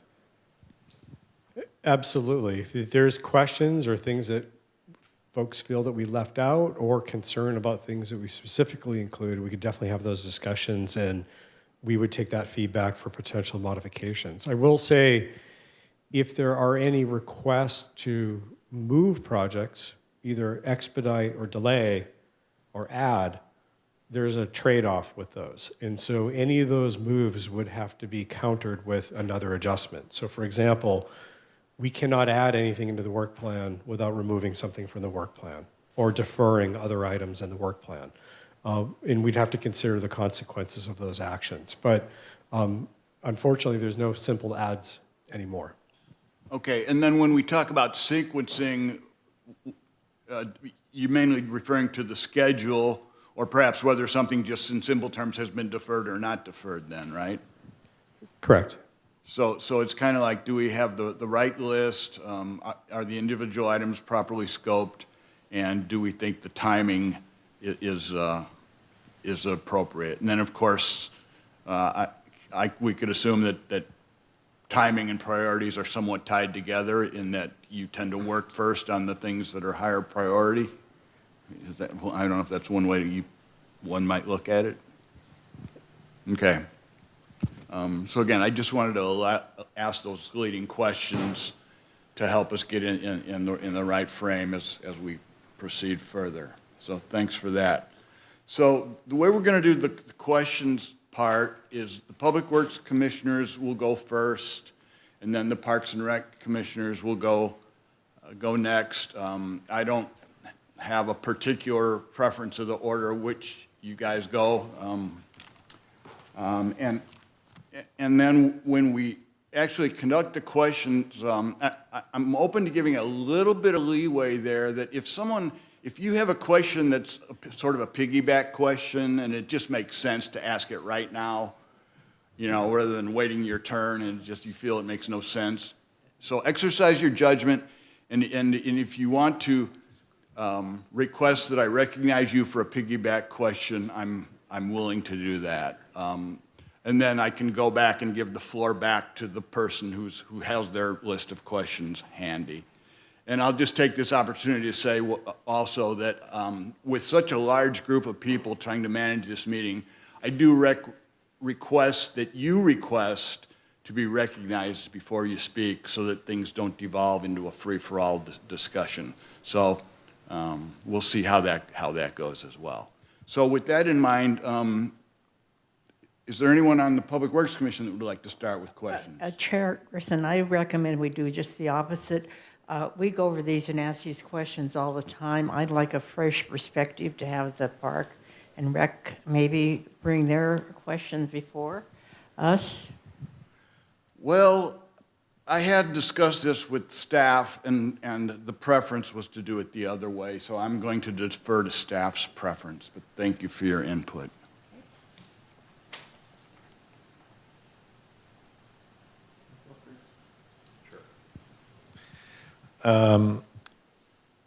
Okay, I have a few questions. So one of the new projects on the CIP is the lawn bowling roof, and that seems like a relatively small and straightforward project, if I understand the scope correctly. Would we be able to handle that similar to how 14th Street bathrooms were handled? Thank you for that basically just question. get it done? Unfortunately not. So 14th Street restrooms was completed by Public Works crews. We just did maintenance work on it, and we did bring in a couple smaller contractors to do it. It's a little bit easier not easier than 14th Street Restaurant, but there is some simplicity in doing the roof because we could go through a co-op agreement to bring in a roofing company. We already did get quotes. The extra challenge or layer of complication with lawn bowling is there is environmental abatement that needs to be done because there is asbestos-containing material on the roof. So we would have to bring an abatement contractor before we can bring in the roofer. Okay, but I mean, it's just not that huge of an area. I would think that, what's the contract limit these days that you can do direct? It's potentially under the 220 threshold, but we would likely have to we'd have to evaluate that at that time. I don't think we'd have to go to city council for award. So it would be a faster process, but that's also reflected in the hours that we have in the schedule. So this is a less time-intensive project, but it still takes time to manage probably 2 contracts and advance that effort. Okay. Moving on to the infiltration wells. You spoke about that not being funded. How was the Greenbelt infiltration project funded? It seemed like there was money to do that, and now there's no money to do the wells. I don't have an answer to that question. I'm not sure. It seems like somebody took some money from you and okay, I mean, it just seems like I said, there was money, they were ready to go. They had a design, they were moving forward, and I know that was in conjunction with other cities, but we must have had some funds set aside, or maybe that was... All I can say is we no longer have those funds if we ever had them. Okay. Right now, we have a situation where we do not have the funding. Okay. If I may, Scott, I'm going to ask a piggyback question and recognize myself. So on this dry wells project, most recently for a while, the concept had been to have a bunch of dry wells on along PCH and the east side, east of PCH up the hill.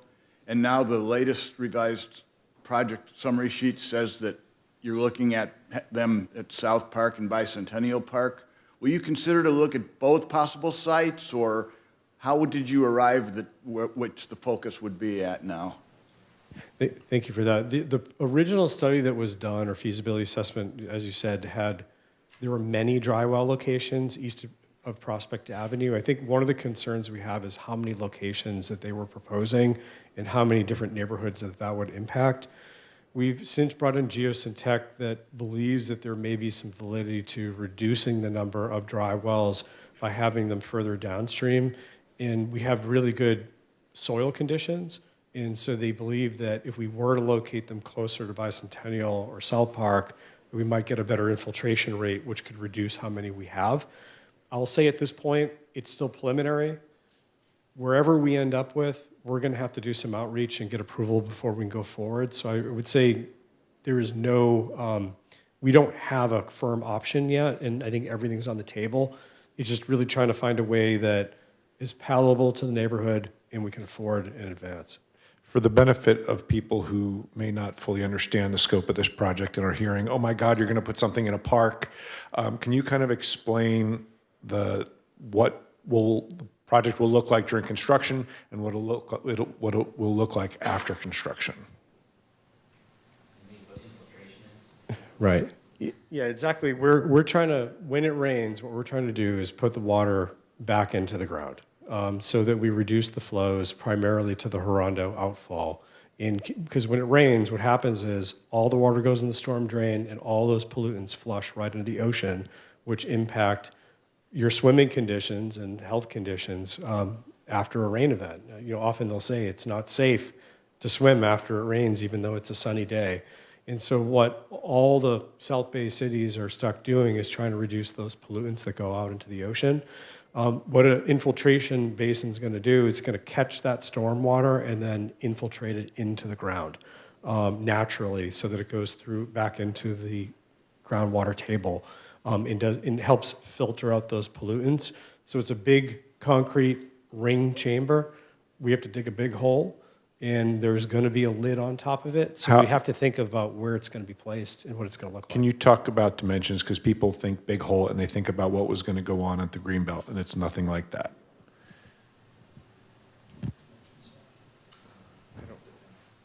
I think it really depends. I don't think we have a design yet. So I think you're correct. There's big infiltration systems that are very large, and I think you're correct. The one that was envisioned in the Greenbelt was a much larger structure. If you go to, what is it, Launder Park in Lawndale, they're building a massive infiltration system. The whole park is a giant hole right now. That is very big. We are not proposing to do that. We're looking at doing several smaller structures to capture the water that are hopefully a little bit less invasive when we put them in. But that is still being evaluated of how many and what they would look like and what the design would be to actually meet the requirements. And that still needs some more assessment. But is this, I'm just trying to get is this an 8-foot diameter well that goes down? Is it bigger than that? Just, and there's a even if you slide said- actually that shows one. I don't know if we can pull back up the dry well slide. We have one that I believe the city of Torrance was installing. And when it's done, what do you see on the surface? Potentially a lid. So basically a manhole. A manhole. Okay. Yeah. Here, oh, that was it. Right there. Thank you. It's very small, but on the left-hand side, you can see a crane lifting the gray concrete cylinder. So those look in the, let's say, 8 to 10 foot diameter. Probably in that ballpark. Okay. And then when it's done, all you'll see is the manhole cover. Correct. Okay. And then Tracy, seemed like you were interested in this topic. I am interested in this topic. Regarding the size, are you familiar with the, I don't know what they call it, if they call it a dry well, on the Greenbelt in Manhattan Beach at 2nd Street? Would that be a similar size and scope to what you're talking about? I'm not familiar with that one, so I couldn't comment on it, but I think that photo shows roughly the size we're talking about. And before we go down this road any further, you mentioned something about outreach. You're going to be reaching out the city well to the residents around the area where you're proposing to put these dry wells? Absolutely, that's the plan. So first part is we need to develop the plan of what it would be and get those options so that we have more information so we can actually answer the questions about how big they are, how many there would need to be, and where they would have to be located. I think we want to learn from the last project of what those concerns were to the extent that we can get enough information to be able to answer those questions. We have to find a way to make this successful. But yes, that's our intent. As a resident who was involved with that project and learned a lot, I can say that one of the things was testing soil, things like that. So I appreciate that outreach is foremost on your mind so that we don't repeat what happened in 2018. Thank you. Okay. Moving on, for CIP 423 annual sewer improvements, you're showing requesting nearly $2 million in funding this year, but on your schedule, it doesn't look like any construction is happening this year. So I was wondering if you could explain that, or maybe I'm misunderstanding it. Thank you. So you're correct. Right now, so the sewer funds are restricted. This is really their only use. So whether we put them in the project or not, it doesn't matter. It either sits in the fund balance or we can tie it to the project. There's a chance on the schedule that we could be looking to advertise in June of 27. And so given that chance, we want to make sure that there is potentially money available should we go to advertise. But we would also have the opportunity to appropriate additional funds at that time. But it's really just going to depend on the timeline. I think we want to have flexibility. But it really, we could either add those funds or not. It wouldn't really matter because that's all that we can use it for. Yeah, I mean, it just seems like, well, I guess it's because it's a sewer fund that it doesn't really matter. If it's in there, we have it, and it either gets used or gets kicked down the road. So, I mean, just in general, looking at the schedule, I mean, there's really not that much flexibility in it. I mean, if you wanted to. You have a question? Sure. Oh, you're right. Good point. Let me see. Did I have any other questions? I did a 106 and 115. There's no staff hours for 115. That's because they're combined in 106. Is that correct? That's correct. Okay. There's something going on in your spreadsheet because it still shows 20 hours for 115. Just a minor thing. And then you also spoke about that Public Works spends a lot of man hours working on events. Is any of the work that Public Works does on events able to be pushed back on the event planners? Or is it's just stuff that we have to do? I think, I'll let Director Nichols jump in too, but I think a lot of it is on us because there's traffic control plans. So our engineering department reviews those in coordination with police and the city team. There are often support needs and logistical planning issues that have to happen during events. So even if there's a crew that's going to set up an event, our O&M team often has to come there. There could be an electrical breaker goes out and they need to go out there on a Saturday to resolve the issue or help facilitate access to the Strand or Pier Plaza. So I think even if they do a lot of the work themselves, there's still some oversight and facilitation that our crews have to do. I don't know if you want to add anything to that. I think you summed it up, Director San Clemente. Okay, my point was more that we should be doing the least amount possible, that is absolutely required, and that all of the work and expense should be put on the event producers. We certainly do, and we charge the event producers for all public works services as well. Okay. I think where there is impact, and I'll just elaborate a little bit more, is if footprints change, the logistics change, and the planning changes. And so that's an added impact even for an event that might be recurring. Or more importantly, if there's a new event, there's a fair amount of planning. Even if the event is not approved, there's the planning that has to happen to determine what the impacts will be and how that will be accommodated. So as soon as Lisa has a potential event that comes in, our team is immediately mobilized to help assist with the planning. That pulls O&M and engineering away from daily duties to help facilitate that effort. I just wanted to note too, in addition to the traffic control plan review and the oversight of the setup and tear down that's needed at times, we also have to make sure the event is ADA accessible as well. So that also triggers public works services.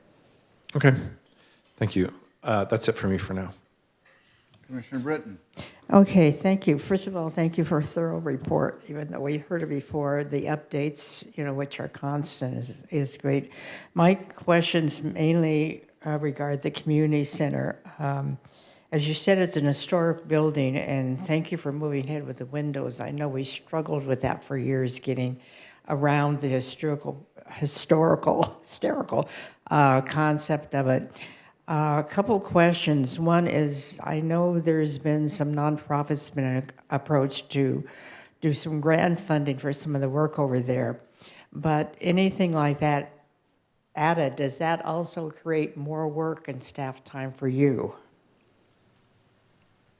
If we research grants and other funding to help take care of some of these projects in a historical building. I'm thinking of, for example, the theater or other facial things that have to get approval from the Historical Society, not the preservation. I think, any grant adds administrative work, but we do have to be strategic in looking for it too. I think, to be honest, we have looked for funding for windows and we haven't found a lot of sources. If you have ideas or folks that are willing to provide funding, certainly send them our way. But we haven't seen a lot of available funding for just simple window replacement. I think there were some older energy grants that are no longer available these days as federal funding has dried up in a lot of those areas.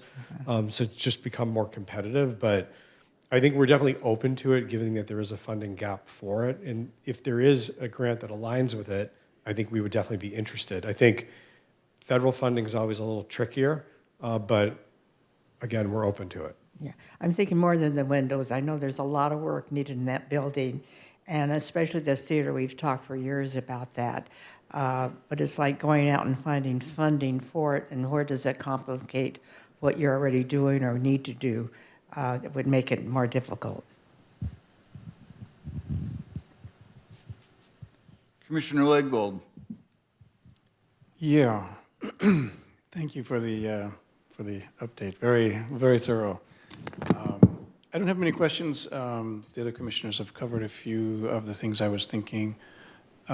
Just to start with a specific first, were there no details or samples provided of the windscreens before we went ahead and installed them?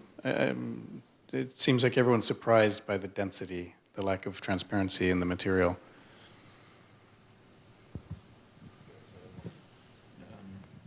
So as far as the windscreens go, what was installed was what was on the plans. It was about 85% transparency, and that's what was recommended in a higher wind area for play.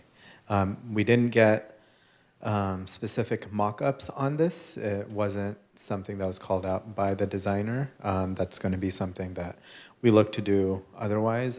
There were mock-ups of other areas that we did look beforehand, got approval, had the Parks and Rec team be a part of, but we did get submittals which were reviewed and approved.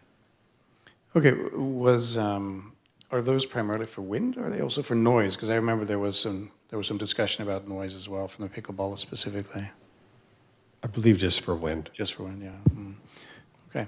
More importantly, I'm curious, what is the status of staffing? We're down one engineer. What is the status there? Are we interviewing people? Are there positions listed? How do things look? We have one recent opening, assistant engineer, became vacant last week. So we always aggressively work to recruit as fast as we can, but it's competitive out there. There are few civil engineers, and there are many private and public sector places looking to pull people away. Right. So I know one of the things, if we can do it, delegating is often something we can try. Are any of these projects or any of the functions that you're doing, is it possible to do with, for example, a project-based type project manager or engineer manager or something like that? Or I know there's a lot of complexity in the city, and I know that it takes time to get to understand the complexity and the context and our requirements. But are there opportunities for maybe bringing people in part-time to help delegate some of this out? Absolutely, and we do that. I think we have to be somewhat conservative in the schedule. I think you're going to get maximum efficiency from an employee that is familiar with the city and works here. It is always a function of, when you look for augmentation help, is what we call it, augmentation staff, there's companies that are out there. It really depends on who you get. We've been able to be very lucky in bringing some experienced staff, sometimes retired engineers that come in, want to work part-time, but they're generally limited term, and they might only have certain availability to help the city, but we do regularly use those types of resources to gap fill. We have 2 staff augmentation contracts. We do pull from them regularly. We augment our staff currently with a traffic engineer. We do have a senior engineer that comes in 1 day a week and helps out part-time. And then we do have a number of on-call designers and civil and architects that help out as needed. But it does impact flow because there's knowledge that's lost when you have turnover. And we're such a small agency, we feel it. Every time it happens, we do our best to plug the hole, but there's a hole. And it does set us back for a little bit. Right. No, that's understandable. Thinking along the same lines, it seems to me, based on your presentation and I mean, we've had a lot of discussions the last few years, that really funding is the issue, is kind of the main issue. Everything comes down to we need more money than we have. And some of these things we can't just say, well, we're not going to do anything or wait. So with that in mind, I'm thinking, again, as one of the other commissioners mentioned, are we exploring enough public-private partnerships or other kinds of private sponsorships or other kinds of ways of raising funds while we're trying to get grants and other things and improve our city fund, general fund? Is there more we could do there?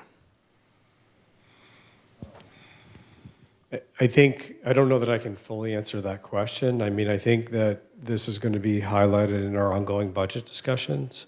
But public-private partnerships are going to really need to align with what the project might be. I think, unfortunately, the types of things that we're doing, road resurfacing, isn't generally attractive. If the city has underutilized land, for example, that might pull in a developer public-private partnership or something like that. Right. I mean, I think we're open to ideas. It's just, once again, the solution has to fit the need. Of course. Okay, that's all I have for now. Okay, that brings it to me. On the recommendation for the lighting, to have the two-pronged approach in lieu of the larger CIP that's being deferred, wasn't there some discussion along those lines at a recent council meeting? There was some discussion there was beautification funds. Yes. That we had talked about, and that was one of the considerations, but it wasn't the recommendation made to City Council. Yeah, I was just curious if anything came out of that gave us some feel for how receptive council might be to this approach. The idea of the LED retrofit actually came through discussions with the subcommittee members. Oh, okay. Okay, fine. And then looking at the schedule and seeing if there's possible wiggle room down the road. So for the Hermosa Avenue Safety Project and the PCH Aviation Mobility Improvements, those both have some grant funds, Metro through the COG. What can you tell us about the time when the funds would expire if we don't spend them, and if they are such that there's any wiggle room in deferring either of these two projects a little bit? It's a great question. So delaying, not defer. I don't want to say typically, defer as if we. Thank you. Yeah. These are using Measure MSP funds. They're administered. It does require a Metro agreement, and typically Metro agreements have a 3-year period before the funds lapse. They've become increasingly more restrictive for time extensions and less likely to grant them in recent years. But the challenge is that some of these funds may have been appropriated, and I think what staff doesn't have a clear picture on is, has the clock already begun on the 3-year, or is it going to initiate once the agreement is signed? And I think it's further complicated because the PCH project is being administered through Metro, whereas the Hermosa Avenue project would be administered by the city.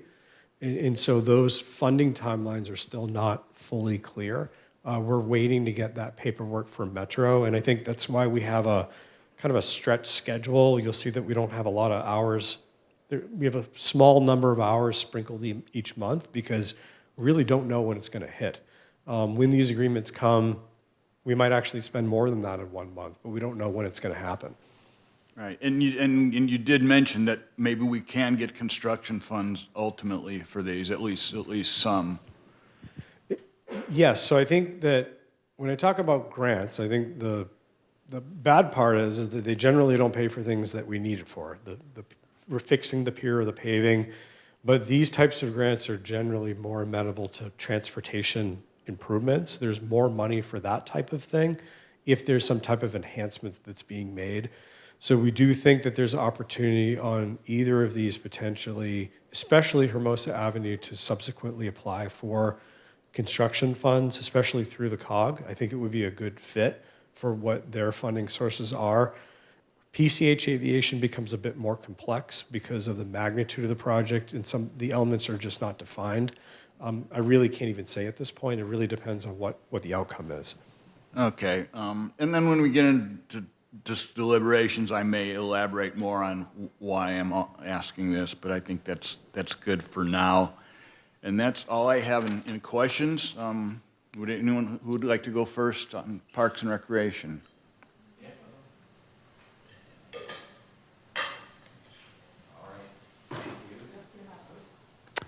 Thank you, Director San Clemente, for a thorough presentation, well delivered as well.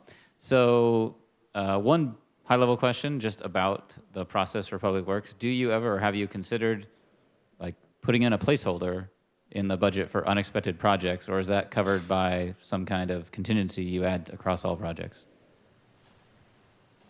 That's a great question. I would love to put it in. I think every year we look at this and we're like, how are we going to do this?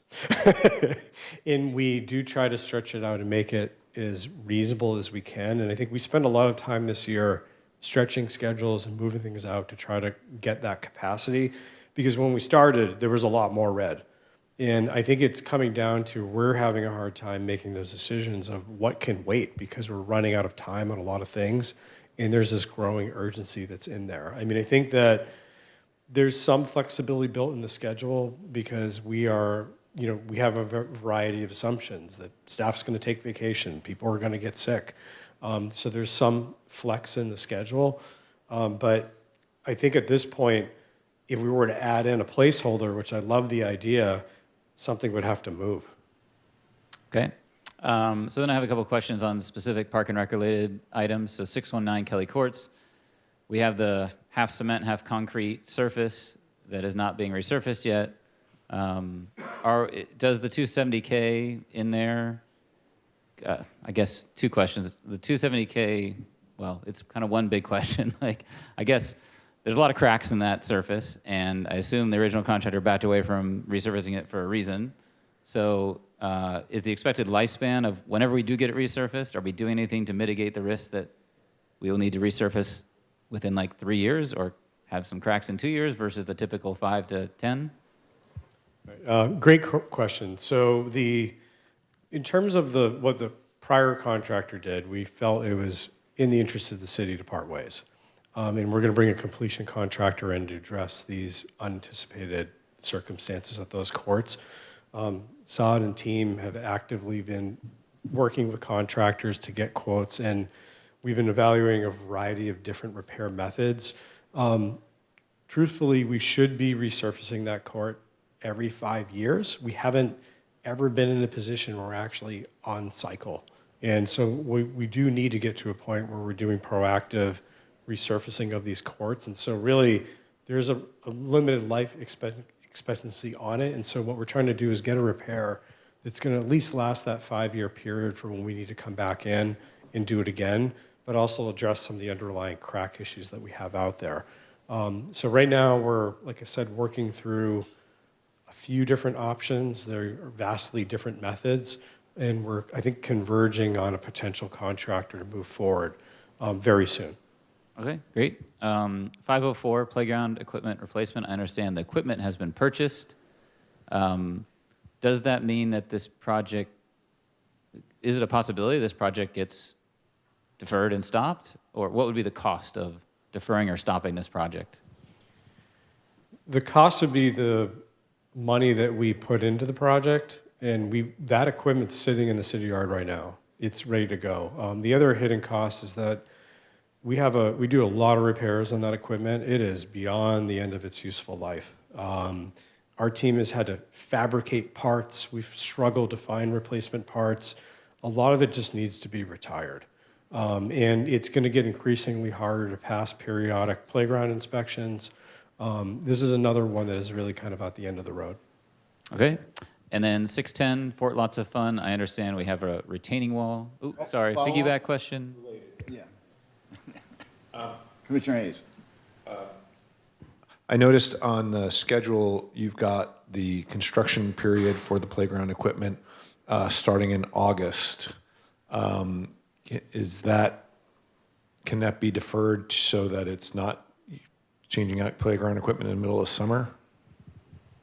That's a great question that we talked. I don't know if, Lisa, you want to jump in?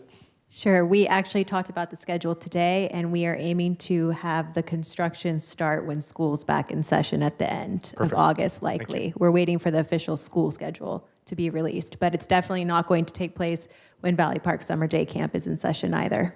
Perfect. Thank you. Can I ask about Valley Park? It looks like you have a rubberized mat. Will the rest of it be sand, the way it is now, or what is going to be the surface? Because I know at South they have a different configuration there. Right, thank you. So there is, well, we can take them out one at a time. South Park has a rubberized mat. If you can think about the, I don't know, I'll call it the tree, the Christmas tree that spins.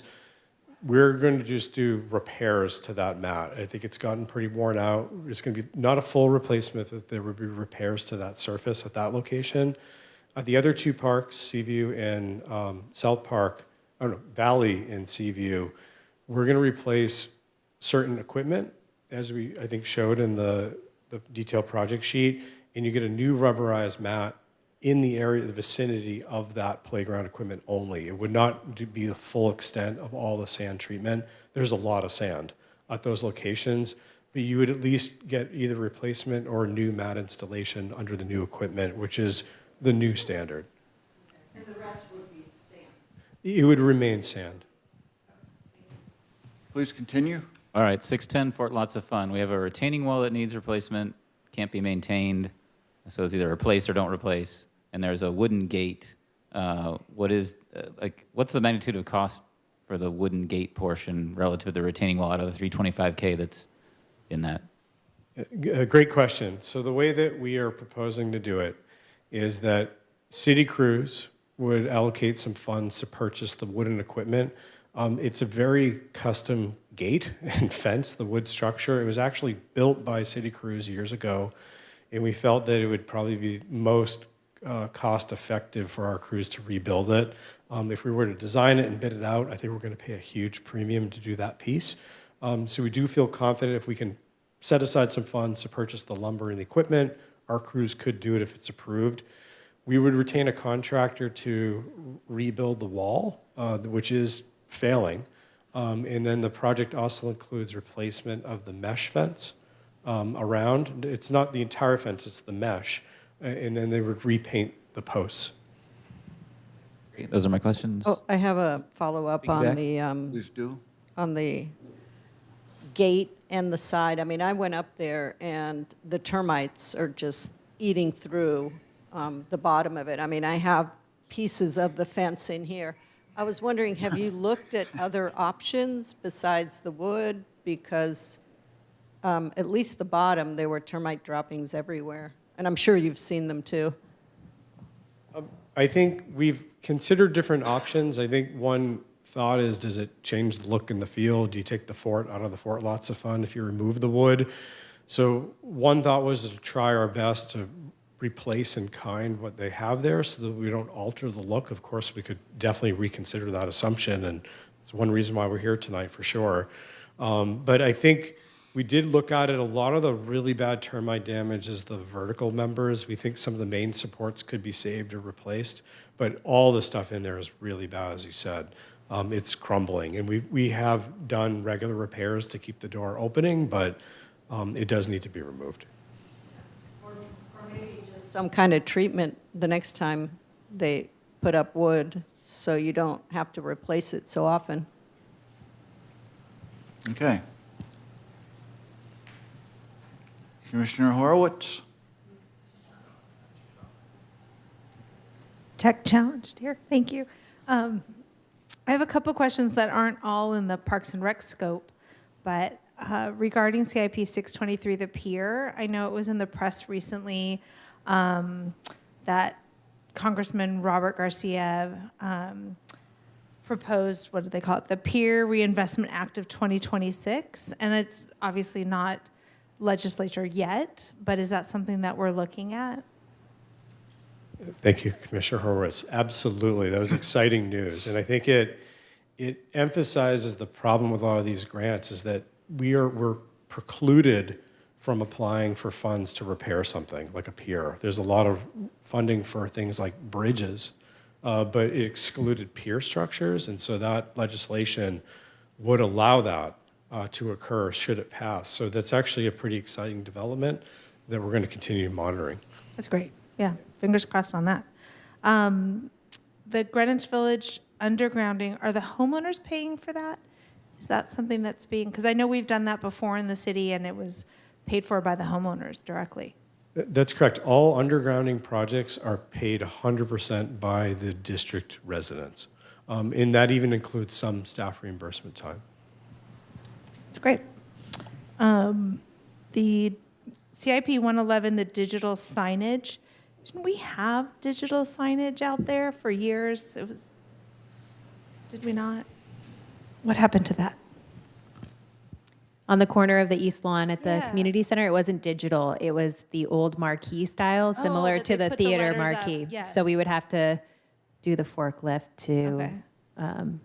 the We lift want to move to truck. digital. But on that note, we did get a donation earmarked for that. And to piggyback on what Vice Chair mentioned about a public-private partnership, if people want to invest or donate, if there's a specific cause that's resonating with them, is there a way that they can do that? For example, the Vetter Windmill. Somebody wants to donate some money to rebuild the wooden structure. Does the city have the capabilities to receive those funds and hang on to them? Absolutely. The city can accept donations, and that's exactly what we did with the electronic sign. The donor came forward with the intent to make that donation. We brought a simple donation agreement for council to consider, in which they accepted those funds and the agreement. But yes, there is a process, and sure. Piggyback on that, I believe the windmill was donated originally by the, who's the guy that owned? The Bacons. Bacon family. So at this point, I would say it would not be replaced unless somebody wanted to come up with the funds to donate for the windmill. Just putting it out there for the group here. And the parking meter, CIP 113, we put new parking meters in because we went in conjunction with Park Mobile. Would I don't remember what you called it, like the double space meters replace those new meters, or is that a different area that you're talking about? I believe this is for continued rollout of Park Mobile. So right now we have Park Mobile capability with the signs. You can do the QR code and pay, but this is kind of the next iteration. I think part of it is a lot of the meter posts that we have are in pretty poor shape, and the bottom halves of the meters are in very poor shape, so we're looking at potential replacement anyways. But conversion to the new multimeter space, my understanding is that the fees that we pay annually would actually be less than what we pay currently, so there would be an immediate savings once we convert over to the new multi-space meter. But it would also tackle another deferred maintenance issue. That's helpful, because then we just don't feel like we're replacing something that we just recently replaced. The CIP schedule is so full. Thinking about our meetings and how we have the community really involved in wanting a pool, how would something new get put on the CIP list? I mean, they want us as a city and a Parks and Rec department to create a subcommittee and move forward with that, and yet there clearly is a lack of funds and timing and staff. So any advice for them to, or is it just a no? I mean, How do we help them? funding is Or a not? well, I mean, with a pool, funding is a major hurdle. The initial capital cost would be large, and there would be an ongoing operations cost, both staff-wise and just general maintenance. Pools are not cheap to maintain. and operate. So it's not just the initial cost, it's that perpetual cost that the city would have to take on. I mean, I think, so funding is a key thing, but then also just comes down to priority and what can we do and what can wait? Where does it fall in line? Is it a future item once things hopefully clear up and we can see light at the end of the tunnel? But for now, it would really require, something would have to go. Thank you. I think that's it for me for right now. Chair Elman. Good evening. Question first regarding the re-roofing of the lawn bowling building. Has that building been approved that it's safe? The roof is not the original roof, but the building is pretty much the original building. Are we re-roofing a healthy building? We have had the building looked at. We had a contractor come and tour the facility, and we do believe that it's viable to put a new roof on it. I think our biggest concern right now is the flat roof, which is in very, very poor condition and is subject to younger folks climbing on it, which is a growing safety concern. But the building, you're comfortable with the fact that we're going to be spending thousands of dollars on a building that is certified safe and healthy for maybe the life of the roof? No, we believe so. I mean, there will be some underlying wood that needs to be replaced when they take the roof off, but we do think it can accommodate a new roof. All right. When we take on a grant, I think, at least I have to admit, sometimes you miss the rules to the grant, what comes with it. So when you take on a grant, like the money that we got for South Park, that came with rules. Are all those rules always shared with us? I mean, is that something that we have to kind of hunt for? Because I kind of feel like I'm not seeing the guarantee in the small writing of what the rules of the road are. We have signs that we have to put up with, thanking the state and the council. We have all those plants behind the bathroom there that we're encouraged or forced to do things. Do we share those with in these contracts? Because I think we miss some of that. So kind of a basic question. I was surprised, to see this. We have this brand new park with this hate to say it, don't want to offend the council, but this ugly sign that, basically thanks the state and the council for what we have. Is that something that we know where it's going to go, why it's going where it went? It's not, to be honest, it's not always very clear. I think that there's so many different funding sources, and every grant agency has their own rules and requirements. And so I do think there's opportunity that we could do a better job digging those up, letting folks know ahead of time what's in there, especially as we get more familiar with some of these unique programs. I don't think we had used that particular program in a long time. And it was probably a newer requirement. I think the sign was even a little bit of a surprise to us at the end that it needed to meet those dimensional requirements. But I think we can certainly work harder to try to bring those requirements up front. So that area behind the bathroom where we put those plants, some of them are doing well, some of them aren't, which isn't surprising. Happens all the time, and you have to replant. But those plants right there, I do have an ulterior motive for asking. Because of the dog park, we're running into some issues possibly of Valley Park and the rules of what has to happen in that area, making it accessible, moving water lines, all of that.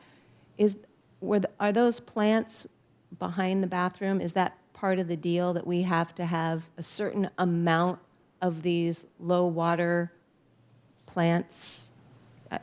I know that's it's kind of an exact thing about a specific project, but I'm just trying to understand when we take on these grants, how, like you said, sometimes maybe it's not that they're not worth it, but they do come with a heavy carry or a heavy load.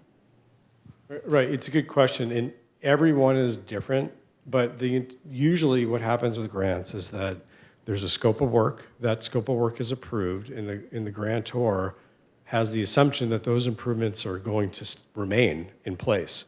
They don't want to give away money if we're going to build it and then tear it all up a few years later. All the rules of longevity vary on every single source. So this particular grant that paid for most of South Park, I believe it's a 20-year term. There's a secondary grant, though. We got 2 grants to fund that project. One is with the state or the county, and the other one actually came from West Basin through their turf removal program, which I don't think there's defined limits of how long it has to stay. But I think in general, if the city were to change anything per the plans that they approved, we would have to go for their approval. And in this case, it would be 2 outside agencies would have to approve and accept any potential changes, which is not guaranteed. Perfect, thank you. The problem that you're running into at the pickleball courts, we know we have this problem of, my son-in-law is a contractor, so I'm going to get in big trouble for not using the right words. Cement versus concrete, is that the problem that we have on those courts? It's not the exact problem. The problem is that there is asphalt over cement, which was not the anticipated condition and wasn't really detectable until we started destructing some of the surface to see what was actually under there, because it had so many layers over it, it was essentially hidden. The issue is that there's a concrete slab that has cracks in it. And years ago, there was a decision to pour an asphalt surface over the concrete. So what we're seeing is the cracks are coming through to the top, to the asphalt, and we are trying to find the best repair method to deal with those cracks. Because if we removed the bottom layer, we'd be adding on hundreds of thousands of dollars by breaking that up and then laying all of that with the same surface. Potentially, the most expensive option would be digging it all up and pouring a new concrete slab, which would be very expensive. And it's not the route that we're going. We believe that there's other repair methods that would give us the lifespan that we would need and at least get us that 5-year window so that when we have to come back and resurface, if cracks do resurface again, we were going to be back anyways in 5 years putting a new surface so we could do crack repair and then install the new surface more in line with the regular schedule. I think part of the challenge is that those courts were not resurfaced for a very long time and well beyond the 5 years. And there were actually repairs that were done on the asphalt that we saw that held up pretty well. They used a taping system that actually held the cracks intact for quite a long time. Okay. Thank you very much regarding the pier, because that was on my list. And you've taken, so the screen around the basketball courts, that whole area, that screen was $25,000? Is that? Roughly, but that included the purchase price, and that was that was a bid item price, included in a larger bid for the contractor to purchase and install. But you have to keep in mind that that is a one line item from one bid. So you have to take it with a grain of salt of what the cost would be to be replaced, because sometimes these items are not, that wasn't the only item in the job. Okay. So if we take down what we've taken down now, we roll that up, we might be able to use that somewhere else on another project. I mean, right now, you've just rolled it up and put it in a building. No, we'll potentially save it, and we think there could potentially be a future use. If there's another court that has a back end where we might have more privacy, we could potentially reuse it. We're not going to discard it. Okay. I'm looking for a couple more notes, so I'm going to move this over to Commissioner Maroney and see if I can find my other question. Thank you.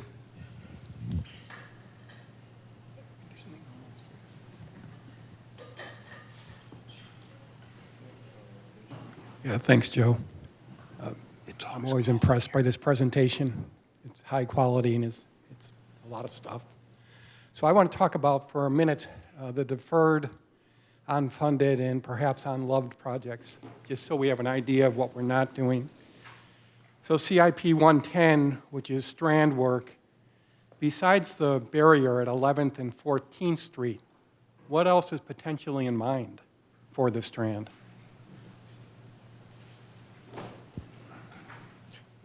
There are currently no other projects. I think those are the two unfunded ones, but I guess I'm not sure I'm following your question. Well, they're Clarify. still on the list as deferred, unfunded. Is there anything else to be done?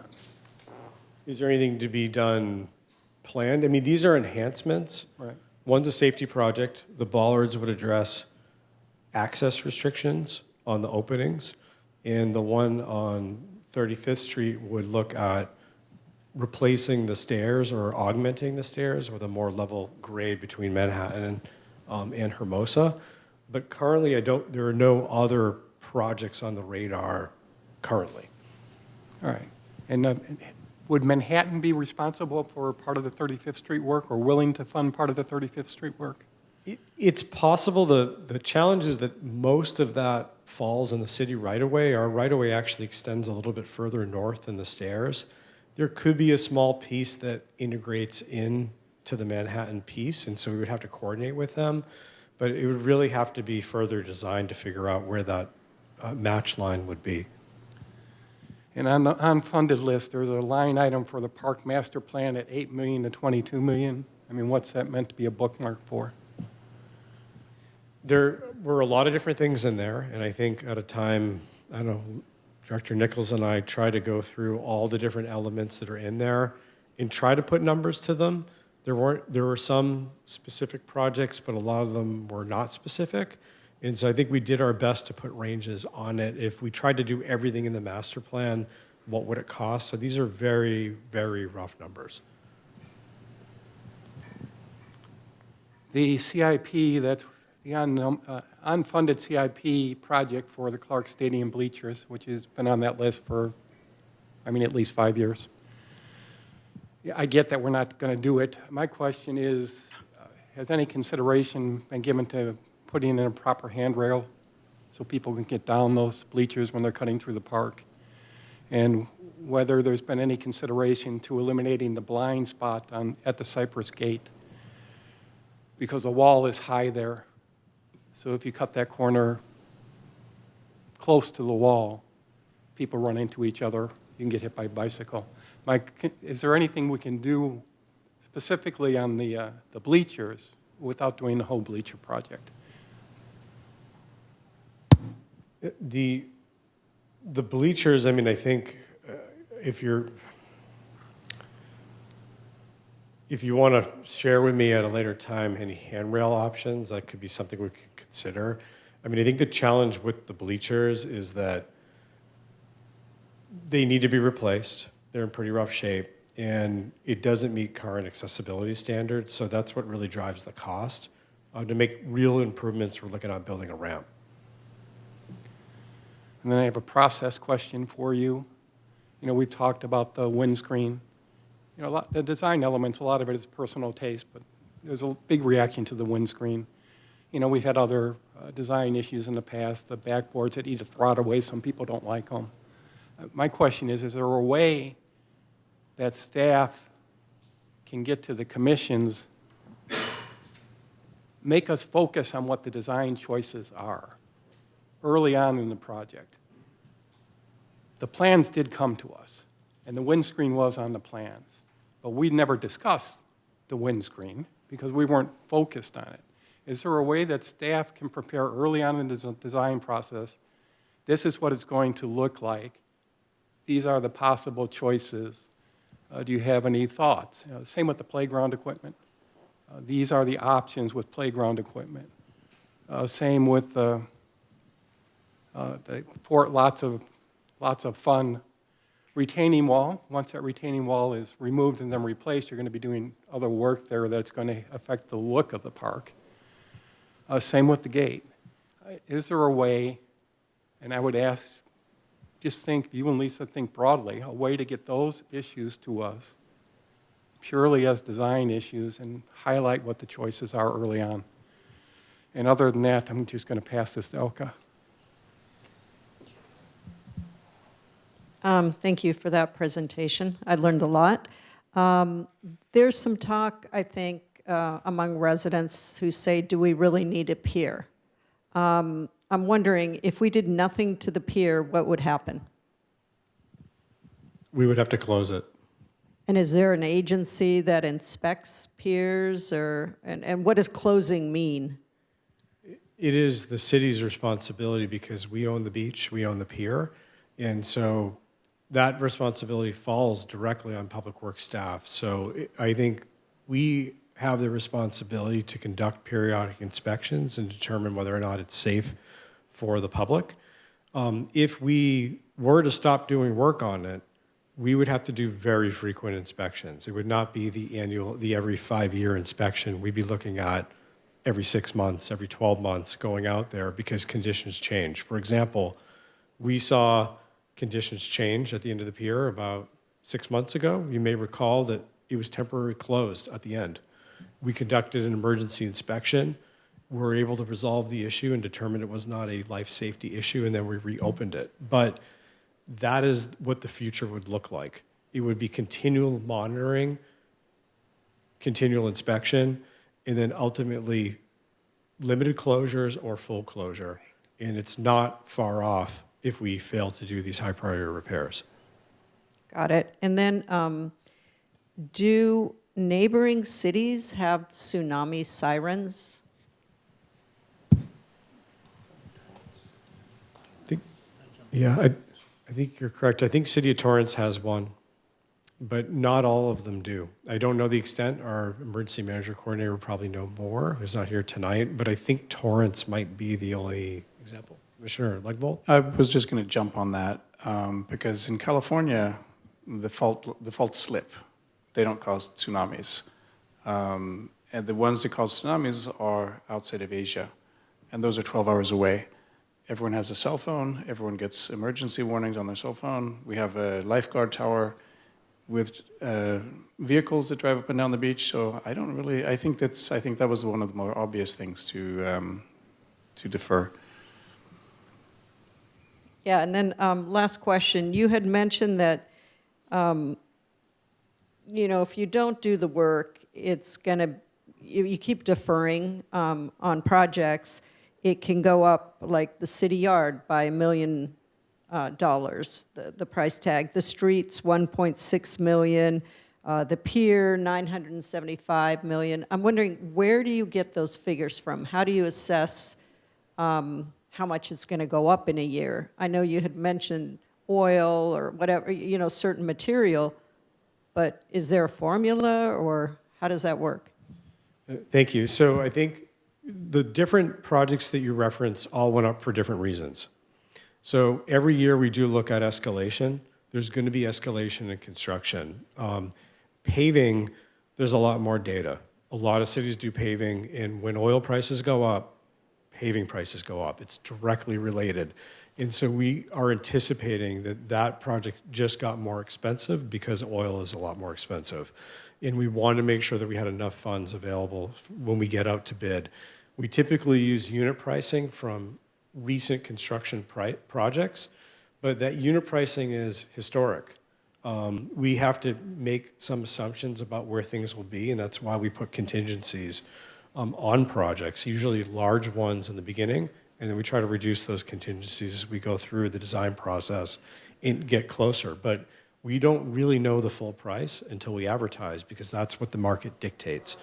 Sometimes things come in higher, sometimes things come in lower. We do our best to try to estimate what that will be. So paving was increased largely because of escalation. We did try to put a little extra funding there to see if we could add some segments, but largely because of escalation. The increase for the yard was not due to escalation. It was really because we're going to need more money to cover soft costs. That's planning, permitting, design to keep the project moving. We didn't have enough funds last year, and we project if we keep going, we're going to need more funds to move that along.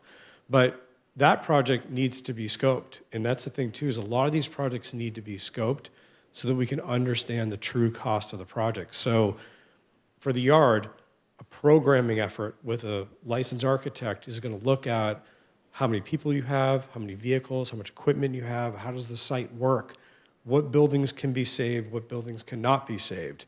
We're going to do environmental testing. There wasn't testing done there about a decade ago, but it's out of date. The regulations with the state have changed. We need new information. We need to evaluate that against current requirements to determine whether we can remediate, what that cost is going to look like, so that we have a better idea of how big of a building do we need? Is it a new building? Can we renovate any of the space? And what is remediation cost going to look like? And that's before design is done. We are trying to get more detailed estimates so that we can make better decisions moving forward. But it really just depends on what stage the project is at and how much information we have. And what we're trying to do is on these bigger, more complicated projects, get the right facts together with the right information so that we can help provide the public and council with a more informed decision. Commissioner Elman. Joe, Chair Elman.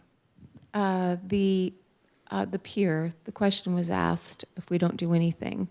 If we don't do anything and we have to close the pier, then everything just gets worse and worse. At some point in time, I am assuming, which you shouldn't do, that the state of California would say, you either fix it or you take it down. Is that a good guess? To the extent that the state would get involved, I couldn't comment on, but I think we would likely make that decision before that happened because it could present a fall risk at some point down the line. That's not today, but in the future, yes. And I mean, I think in general, surfers don't go under there, but they go close to it, and we wouldn't want something to fall on someone. And so I think we would likely have to take that proactive approach, and there would be a cost to remove. Which would be millions of dollars in itself.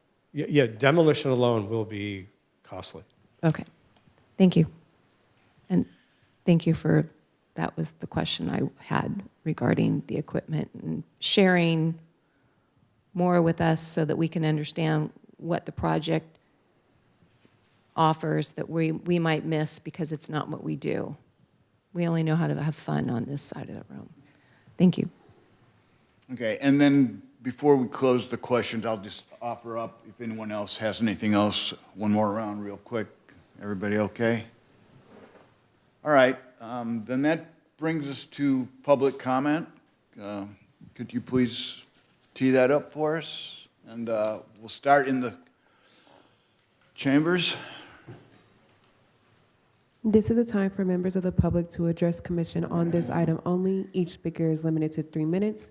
If you would like to state your name for the record, please, if you would like to, for the record, state your name and city of residency. We will begin with members of the public wishing to provide comment in our chamber. Hi, Laura Pena, commissioners, staff. I recognize that real progress has been done. The report went into excruciating detail for some of us. So I just want to applaud Joe, your department. But it's clear to me that we are at a turning point. The CIP is structurally underfunded, and because the department is fully loaded for the next 2 years, I have real grave concerns about, in the next 2 summers, we anticipate having opportunities for activations that could be related to the Super Bowl and to the Olympics. If there's no time, that's a real concern. I think we need to be talking about trade-offs, because that's one of the things that I'm not hearing. If we do this, then we can't do that. So I think we need a more transparent view of sequencing and accountability. I totally agree with prioritizing projects that protect the city's core operations. That goes without saying. But if we delay them, there is a cost to the taxpayers. I think the thing about the pier is really, really important. I don't think a lot of people realize that we could possibly lose this. And if we have to make a decision by the end of 2026, you need to get the public's attention on this. I think Commissioner Horowitz was talking about the Vettermill project. If we knew that was in jeopardy, put something on the city website that says, we need your help. We need your help. Because I think what the people are doing for the dog park is great. I think what people are trying to do for the pool is another great thing. but the public doesn't go to these meetings, unfortunately, so we need to be more visible. I also think it would be helpful to have a clear tracking system. I've been trying to follow these CIP projects for years, and we need an original start date, end date, scope changes, percent complete. We need to be able to understand this clearly so we can give you guys feedback. In regards to the black screen box, I don't understand, and I agree with Commissioner Maroney. If aesthetics are something that should be in front of you guys, please provide that information so you guys can weigh in on this, because I don't think that would have passed anybody's muster. And that was a material change that should have been called out. And if there's anything we can do to change that back to the green one, I think you'd get the public very supportive of it. I want to not lose sight on projects that support economic development. CIP 111, there's 50,000 that the chamber gave many years ago. I think we'd like to know how we're going to use those funds, because I think we need to attract visitors. So wayfinding signage is important. I support the deferral of the CIP 621 in lieu of the LED lights that Joe was talking about and the palm string lighting. But here's a question we all should be asking. Where does the difference of the $113,000 go? Because that's the difference, and we should be asking. Here's one more thing quickly. Tree removal. It creates significant delays in our projects that could generate revenue in our city. Public Works only meets every 2 months. Why can't this be standardized? Why does it need a public hearing? If we did something more that it was routine, meet standards, why do we have to have a public hearing for it? Because this is putting a lot of money that's not getting funded. So if we understand clear priorities, we can support you guys. And I appreciate all your volunteer work. Thank you.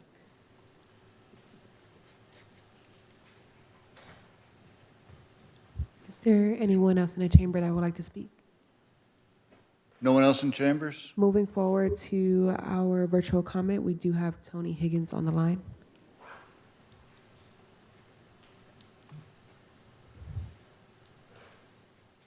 Yeah, hello. I'd like to talk just for a second on Wayfarer signs first. We're getting the 500K donation for the monument sign, and that's great, but there's other signs. And those other signs aren't pointing to residential houses. They're pointing to downtown business locations. The primary beneficiaries of these secondary Wayfarer signs is the downtown business district. I have a problem with, given the fiscal challenges we're facing, dumping that on the taxpayer. If the downtown business district is the primary beneficiary, then the chamber or the district should pay for them. In terms of pools, I think we have to get real. We have a $19.2 million cumulative operating budget deficit by 2031. We have $55 million in high priority unfunded projects. We have another 100 to 200 million that are coming up in the next 5 years. A pool, unless it can be funded completely by the people that use the pool, is simply unrealistic. And we talk about Public Works time being, there is none.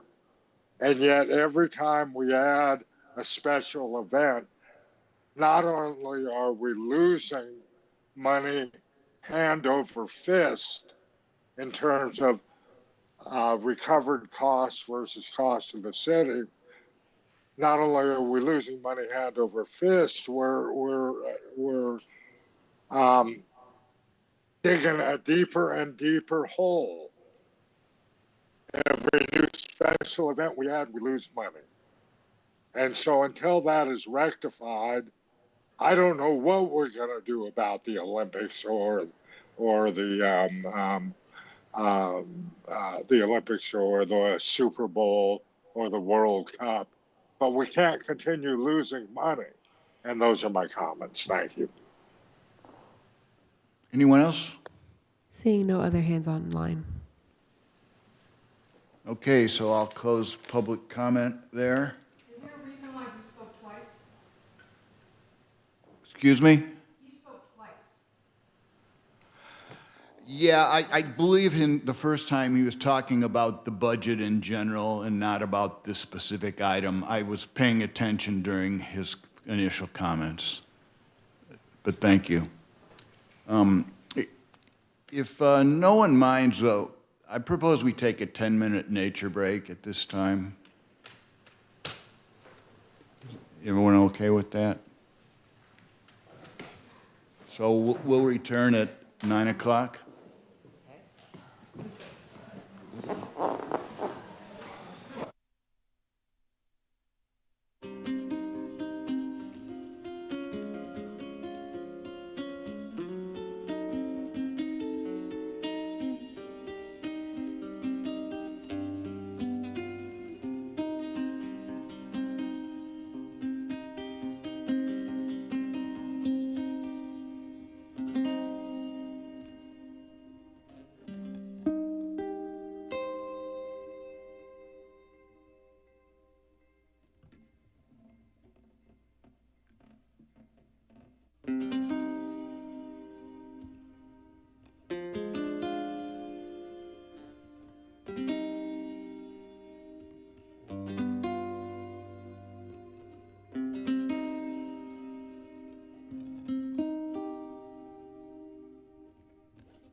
Oh, right.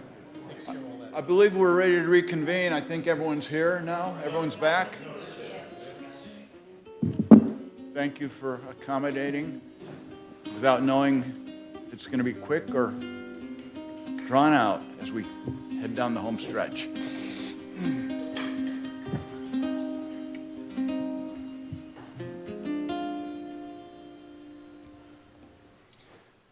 So now we're going to get to the commissioner comments and our deliberations. And we'll do it similarly, where we'll start with the Public Works Commissioners, and then go to Parks and Rec. Maybe we'll go in the opposite order for each, just to mix it up a little bit, if that's okay. The way I envision conducting this is we'll go through once, but there will be another chance to go around to everybody again, because with so many people, it's hard to know if you went first or last. It makes a difference whether you've heard the people that have gone before you and so forth. So rest assured, one way or another, there'll be a second chance. I hope that by the time we get to the second chance, though, we're really focused on Joe's objectives and per our staff recommendation on number 1, where we get to a point where we're really trying to identify if we're okay with this proposed CIP, or we would entertain possible changes to the scope and the phasing. And again, what that kind of means is, do we have the right list of projects? Are we okay with where they appear in order in the schedule? Or does anybody have any heartburn with the project scopes for the individual projects as described in the attachment 4 to your sheets there? And if we do get to a point where we've identified a handful of potential changes and we need to do a deeper dive into evaluating them or figuring out if there's consensus or not, we may then start doing some sort of topic-centric discussions around each of those potential changes. So let's just see where it heads and how much we have to deal with. So with that, Commissioner Legwold, please kick us off with your thoughts. My thoughts are that Director San Clemente has done a wonderful job with staff. I think we've had an interesting round of comments. I don't have a whole lot to add. I think the important thing here is to think about what we need versus what we want.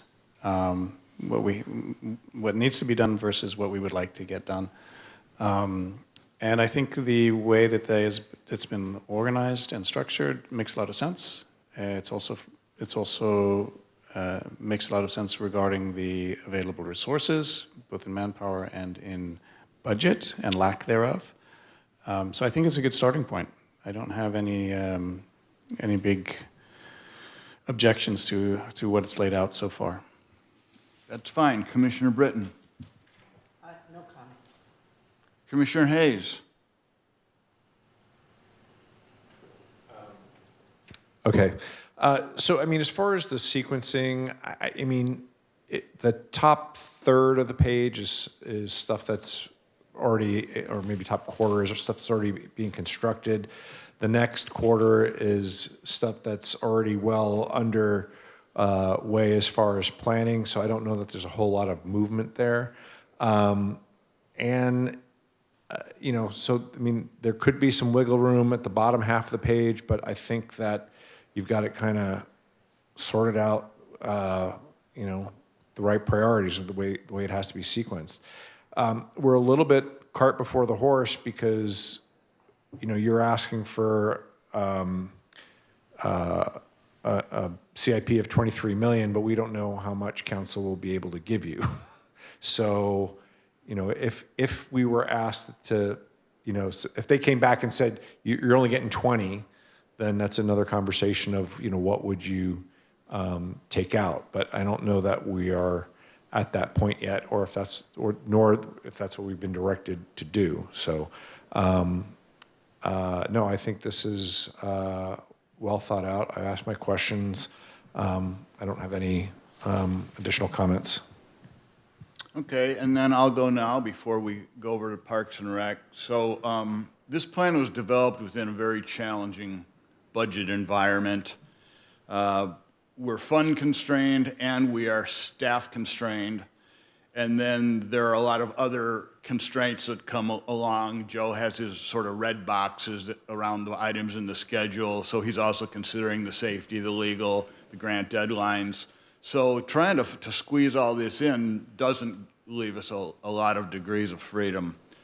I agree with the, so I'd say that the plan makes the best of the situation we're in.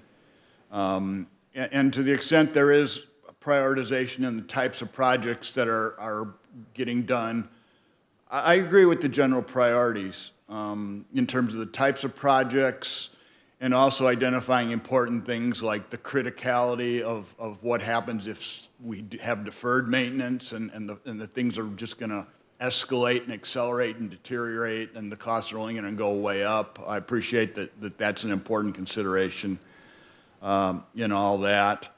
I tend to agree with what I'm seeing here, that there's an emphasis on essential and functional projects and items versus things that are more enhancement oriented. Again, sort of needs versus wants. So I like the whole approach, and I agree with the priorities that are reflected by what we have here. As for various projects in some of the categories, my personal favorite is what I sometimes call the 4 S's: streets, sidewalks, sanitary sewers, and storm drains. Buildings are important to me. I mean, you know, the basics. And even in that realm, I don't feel like things are quite what I'd like to see. There are some, for example, we have what we call annual paving projects, and annual sewer project, and annual storm drain projects, and these are really only now being performed on like centers of maybe 1.5 years to 2 years. I appreciate that there's some efficiencies there if we maybe do fewer, smaller projects, but if this means we're really doing just less of it in general by stretching it out, that doesn't bode well. And if even something as basic as that is having to be stretched out and not get as much priority as I'd like to see, then I think that's telling of the situation we're in among all the other data that's pointing that way. As far as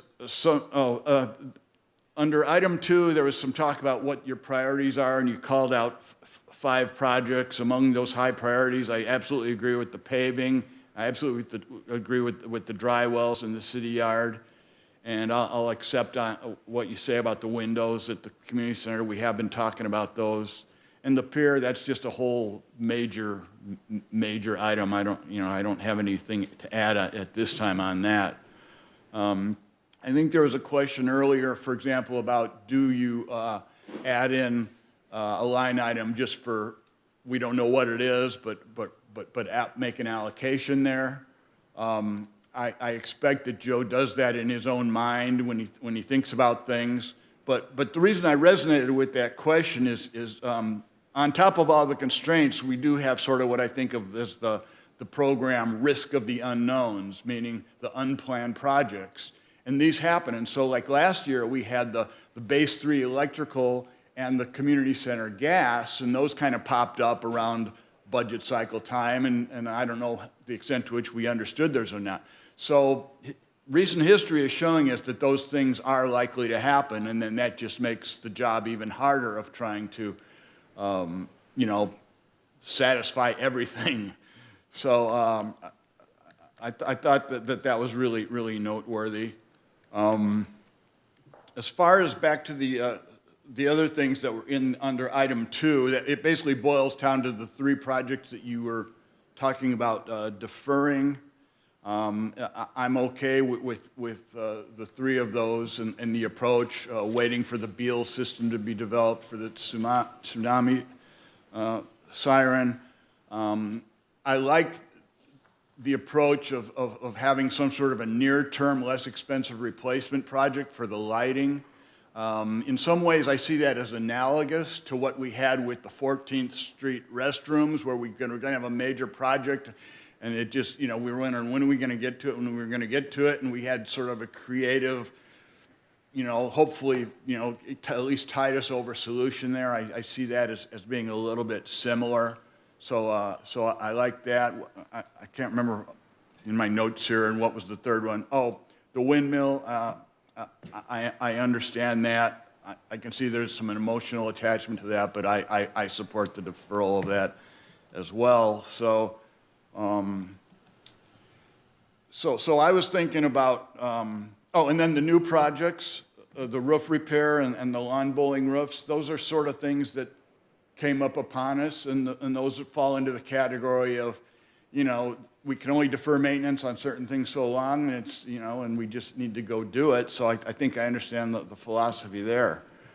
So if I'd have had my druthers, I would have tried to see if there's a way we could have done more in the 4 S's. And then taking to heart what Joe said about if you want to defer, if you want to add something, we need to also be thinking about what we're going to take out. And that was why I started poking at those 2 projects about the Hermosa safety and the PCH aviation. You know, those were just things that stood out to me. And so that's why and I know some of you all had some questions about, you know, why is this red and why is that red? And, you know, and I think maybe whoever asked all those questions might have been thinking about in the same line as, you know, is there a way to make room for something we can add? It doesn't sound like there is. I'm still open to ideas. I'm not saying that I'm totally closed at this point. But if the outcome of this was that we stuck with the baseline program as recommended, I think I could live with that. And while nobody's going to be happy, I appreciate the challenge that Joe and his team and we're all up against. Real quick, again, the reason I asked about the dry wells as a follow-up question was it is important. You know, we could have someday faced the stiff fines, and I asked about the siting of it, and Commissioner Horowitz kind of picked up on that, and I know you have history there, and so yeah. So I just want to make sure that if we go too far downstream on that type of thing, we don't suddenly run into a brick wall of public resistance like we did the last go around, and so that's why that project is near and dear to my heart. And in terms of looking at the budget, I don't know that we need to go into too much about this, but we talked about restricted funds versus the unrestricted funds, and you know, the less restricted, unrestricted is what we have in with the so-called CIP fund, and so that gets allocated if we have a surplus in the general fund, more or less, if I'm understanding this correctly. And so, you know, I touch on this because it helps us understand that there's a relationship between the flow of funding to the CIP and what we're at a higher level with the general fund for the city's operations. Another important takeaway or observation was the bar chart or candlestick chart that had the expenditures of the CIP each year and the number each year, and the point that for all my first roughly 7 years as a commissioner, we had all this money and nothing was getting done. Joe finally came along, got a good team, and the good news is we're really working this stuff off, and spending, you know, is good because spending is indicative of progress. And you know, and I just wondered if the day would ever come when now, you know, we have the reverse problem and the money problem, and you know, I don't want to, you know, I'm trying to make some calculations in my mind about it, but I'm not going to go any further than that. But yeah, things have changed. But what I would also say is, don't stop making progress. I mean, keep spending money, you know, whatever you can get, and keep going. You know, I don't want to accept that, you know, we're just not going to try anymore, you know. You know, I hope you and your team can keep chugging. So that's that. So again, I'm open to what everyone else to say about how you feel about this program and if any changes might be needed. Thank you, and now I'll turn it over. Elka, would you like to start for Parks and Rec?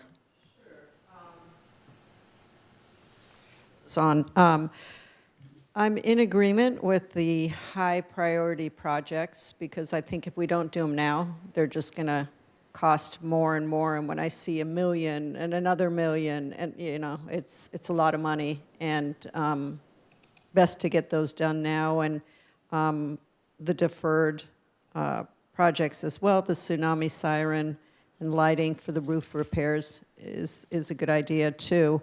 What I'd like to see is those windscreens taken down. I think that would make a lot of people happy, as soon as possible. I know you took one of them off already. And also kind of prioritizing opening the pickleball and tennis courts as soon as possible to kind of get the contractor on that. And that's it. Thank you for all your hard work. Yeah, I guess I come at this by looking at it in terms of the park master plan. That park master plan, we brought to council 3 kind of projects we thought we could move on quickly. Clark Field improvements, pickleball, and a dog park. Clark Field, Little League is trying to move on it. Pickleball, we are moving on. Dog park is going to council on May 14th, so I think that's all successful. Lawn bowling was also identified as a priority. It is now on the CIP list. The skate park improvements, that's there as an unfunded possible project in the future. You can't have everything. That leaves, the elephant in the room is the pool. And I think, Lisa, I think we probably need to maybe go to the city manager and think about a way to do this as much smaller bites, because there's no way we can assess both building a pool or working with all these different agencies. We would use up half of your time. We'd use up a lot of Joe's time. I just think we should go to city manager and let's rethink how we're going to approach evaluating that pool option. And then, Joe, we need buy-in from you to help us evaluate the aesthetics of these projects before they go out to bid. We're not professionals at this. I mean, we really need some help so we don't have a windscreen problem, which isn't a big problem. You fixed it. But it caused an uproar that we didn't have to have. Chair Ellman. Cheryl? Okay.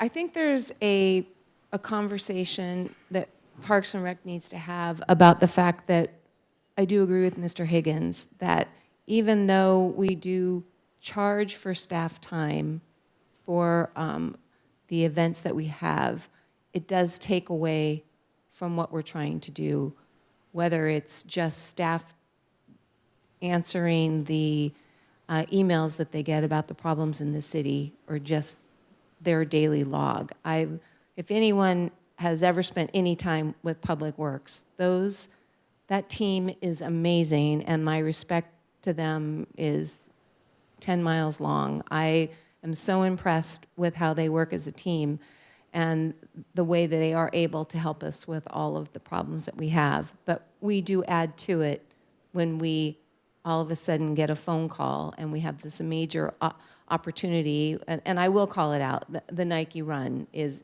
an example of where it kind of pushed through, and it sounds like a great opportunity, but it's one more thing that we're piling on to another department.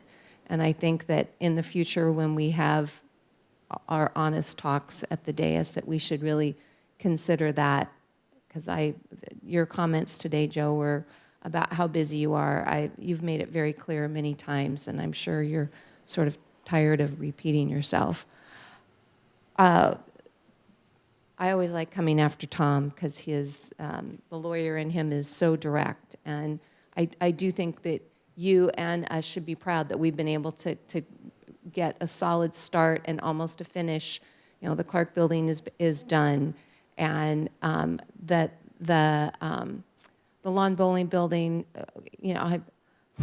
I used to go there when my kids were in school at Valley. And at that time, you could almost see through the walls. So yes, I do think it's important, and that is an important project, and I'm glad you're going through with it. I just didn't want to, I wanted to be sure that it was the right timing, that there wasn't something else that we should be doing before we replace the roof. Again, the nets around the pickleball area and the basketball courts, yes, it is on us that was on in the paperwork, but there are some times where you just need someone to direct. You need to see it And the pictures that we have of the equipment, the new equipment, I spent a lot of time at Valley Park with my granddaughters, and yes, that equipment is broken and fixed with tape and the incorrect nuts and bolts, and I've always appreciate how hard staff works. The 14th Street bathrooms is an example of how you guys are so scrappy. After all these years, you were able to open it up, and it is much cleaner, and it looks much more inviting. Again, it's on us to increase our fees so that we can pay for all of this. And I think that we should have an honest discussion with ourselves.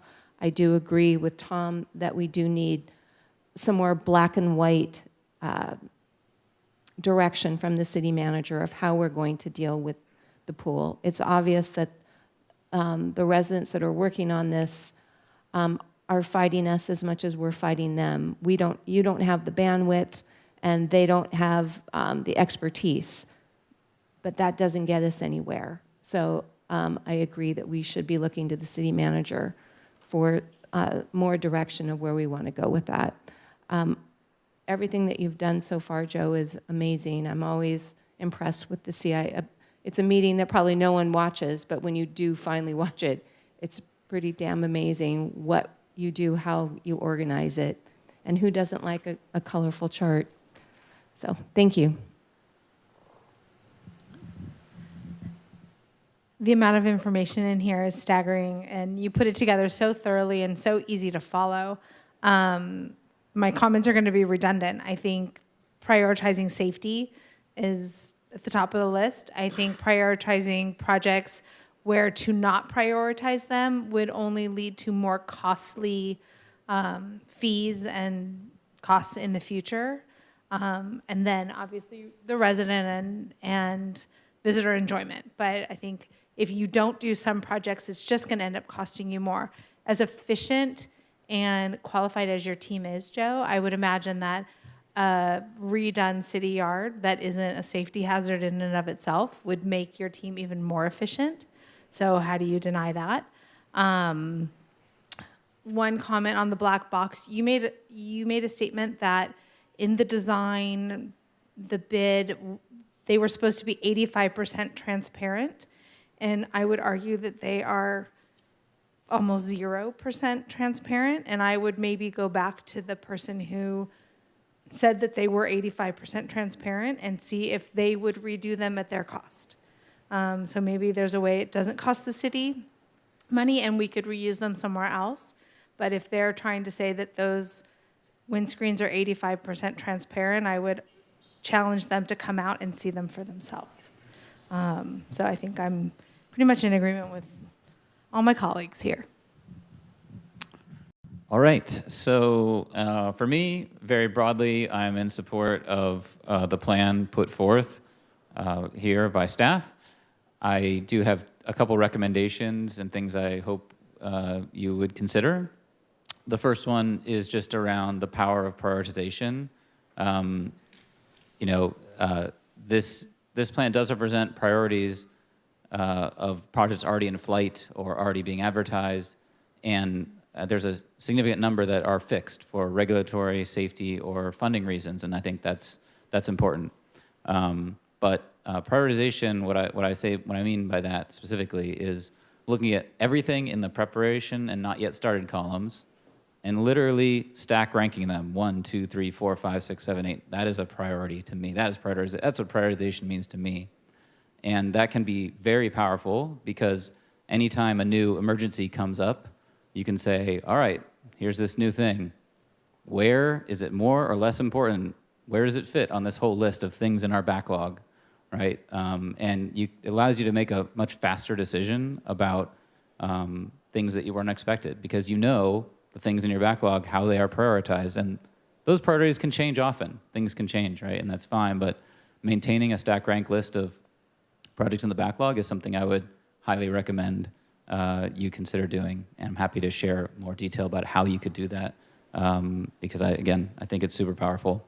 Given the situation we are in, the second thing is simply painful cuts have to be made. And the prioritization around, again, regulatory safety and things that are already funding secured is useful, but I would not be shy about moving 111 signage into the backlog and reprioritizing it. It's not yet started, it's only an evaluation at $600K.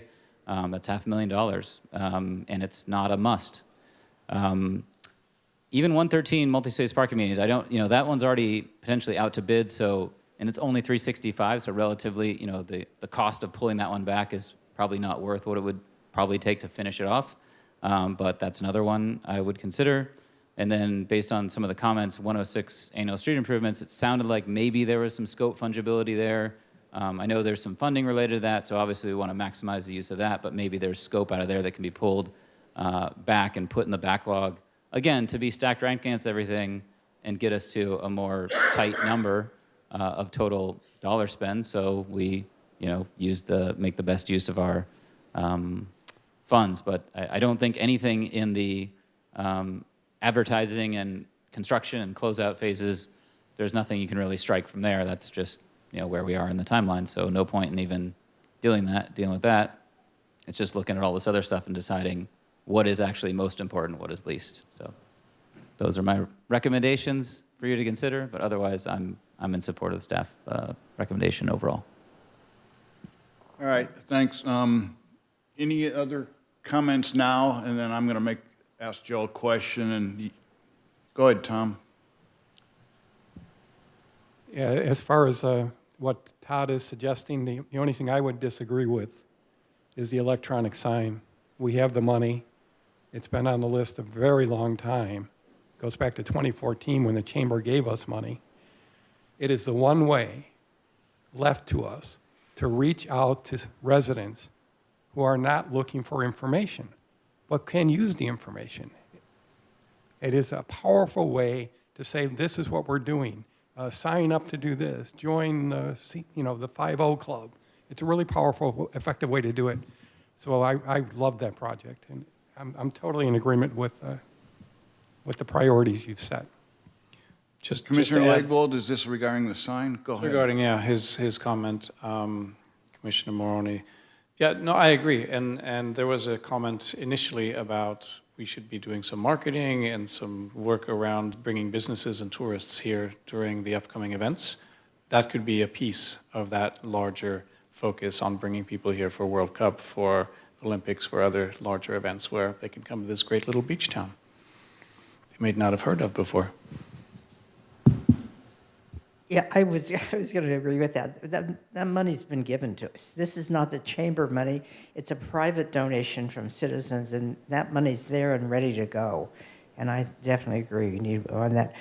Regarding the priority of things, I have always liked to leave that to Joe to decide because he's got the boots on the ground and knows where the things are, and I like to leave it up to him to what to prioritize for those unprioritized things.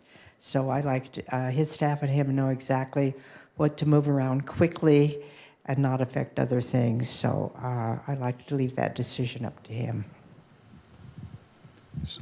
I'll go along with this thread and ask Joe, would deferral of this particular project be high leverage for you in terms of freeing up progress on others? Sort of what's the sensitivity there? This is the signage project. Yes. No, because we've actually done a fair amount of work already. We have preliminary design work underway so that we can work towards getting a permit from Caltrans. And we're actually almost ready to submit to Caltrans. We wanted to get preliminary input from the state before we rolled it out to the community to get input because we didn't want to show a design that ultimately wouldn't be acceptable. The main issue is the proximity of a digital sign next to a signal. They want to make sure it doesn't interfere with the visibility of it. And so we've done some work. So delaying the project would actually potentially lose the work that we've done, and we'd almost have to start over. Most of the project is grant funded. There's actually very little city funding in it.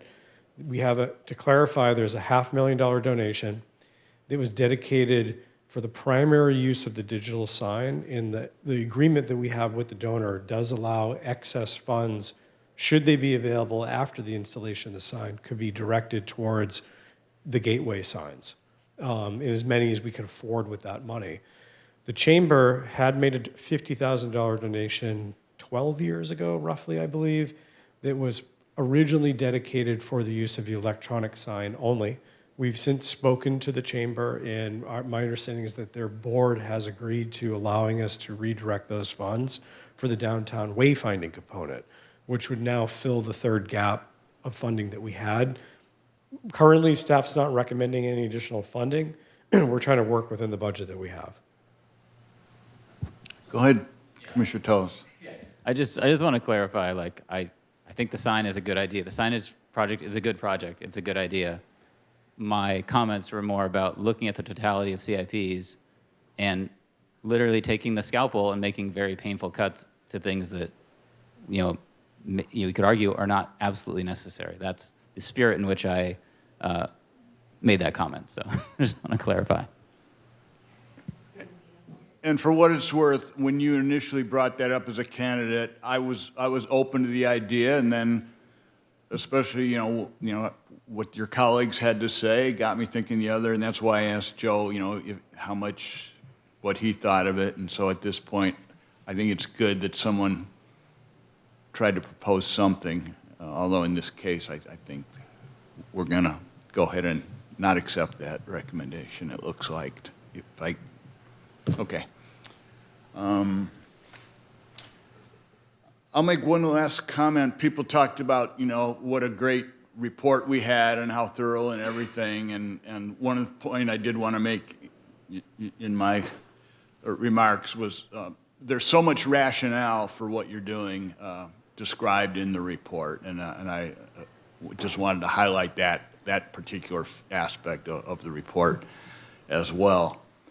So I think we're at a point where what you're going to want from us is a motion from each of the commissions separately about our recommendations with respect to the program, and then I think we'll also have a receive and file motion for the report by each of the commissions. So keeping in mind what it says under Item 1 under recommended actions, would any of my colleagues on the Public Works Commission care to make a motion?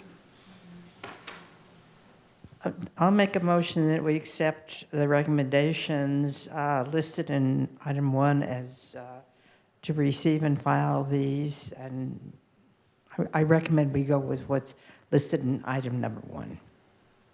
I'm making the motion, I guess. Am I doing that? Yes. I'm making the I believe motion. yeah.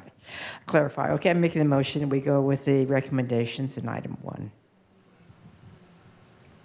Is that sufficiently clear, Joe? I believe. As presented by or the maybe director. just staff recommendations. Staff recommendations Would be as more broad. presented by the director. Did I get that clear? Okay, do I have a second? Second. And we'll just be voting by. Yes, we'll just take a vocal roll call. Let's see. Hi. Commissioner Hayes? Yes. Commissioner Breton? Yes. Vice Chair Legbold? Yes. And Chairperson Gretton? Aye. Motion passes. And could I get a motion to receive and file the report, please?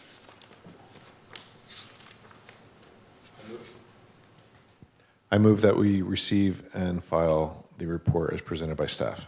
Second, please. Seconded. Seconded by Legvold. Right. Commissioner Hayes? Yes. Commissioner Breton? Yes. Vice Chair Legbold? Yes. And Chairperson Gretton? Aye. Motion passes. Would anyone at Parks and Recreation Commission like to make a motion with respect to the recommended CIP program? Well, can we just do Janice's motion? Can we just copy over your motion? Because we agree with it.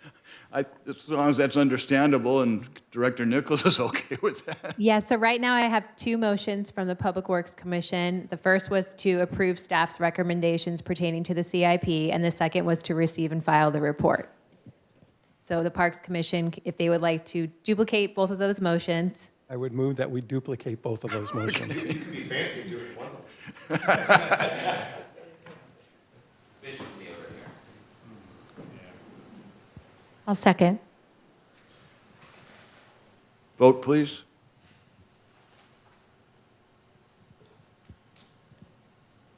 Oh, I'm sorry. Commissioner Warner? Aye. Commissioner Tillis? Aye. Commissioner Maroney? Aye. Vice Chair Horowitz? Yes. Chairperson Elman? Yes. Thank you. Okay, so that completes our agenda. And so I will now adjourn this joint meeting at 9:35. Thank you and good night.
Love is a lesson that doesn't end. It knows no conditions, so you better buckle in. Love keeps you on your toes. It never stops, only grows. Love isn't easy, it's a commitment, especially when they're being their most resistant. Love is finding the right seat so you can take a breath. But remember, love isn't lax, it always double checks. Check that your kids are in the right seat at nhtsa.gov/the right seat.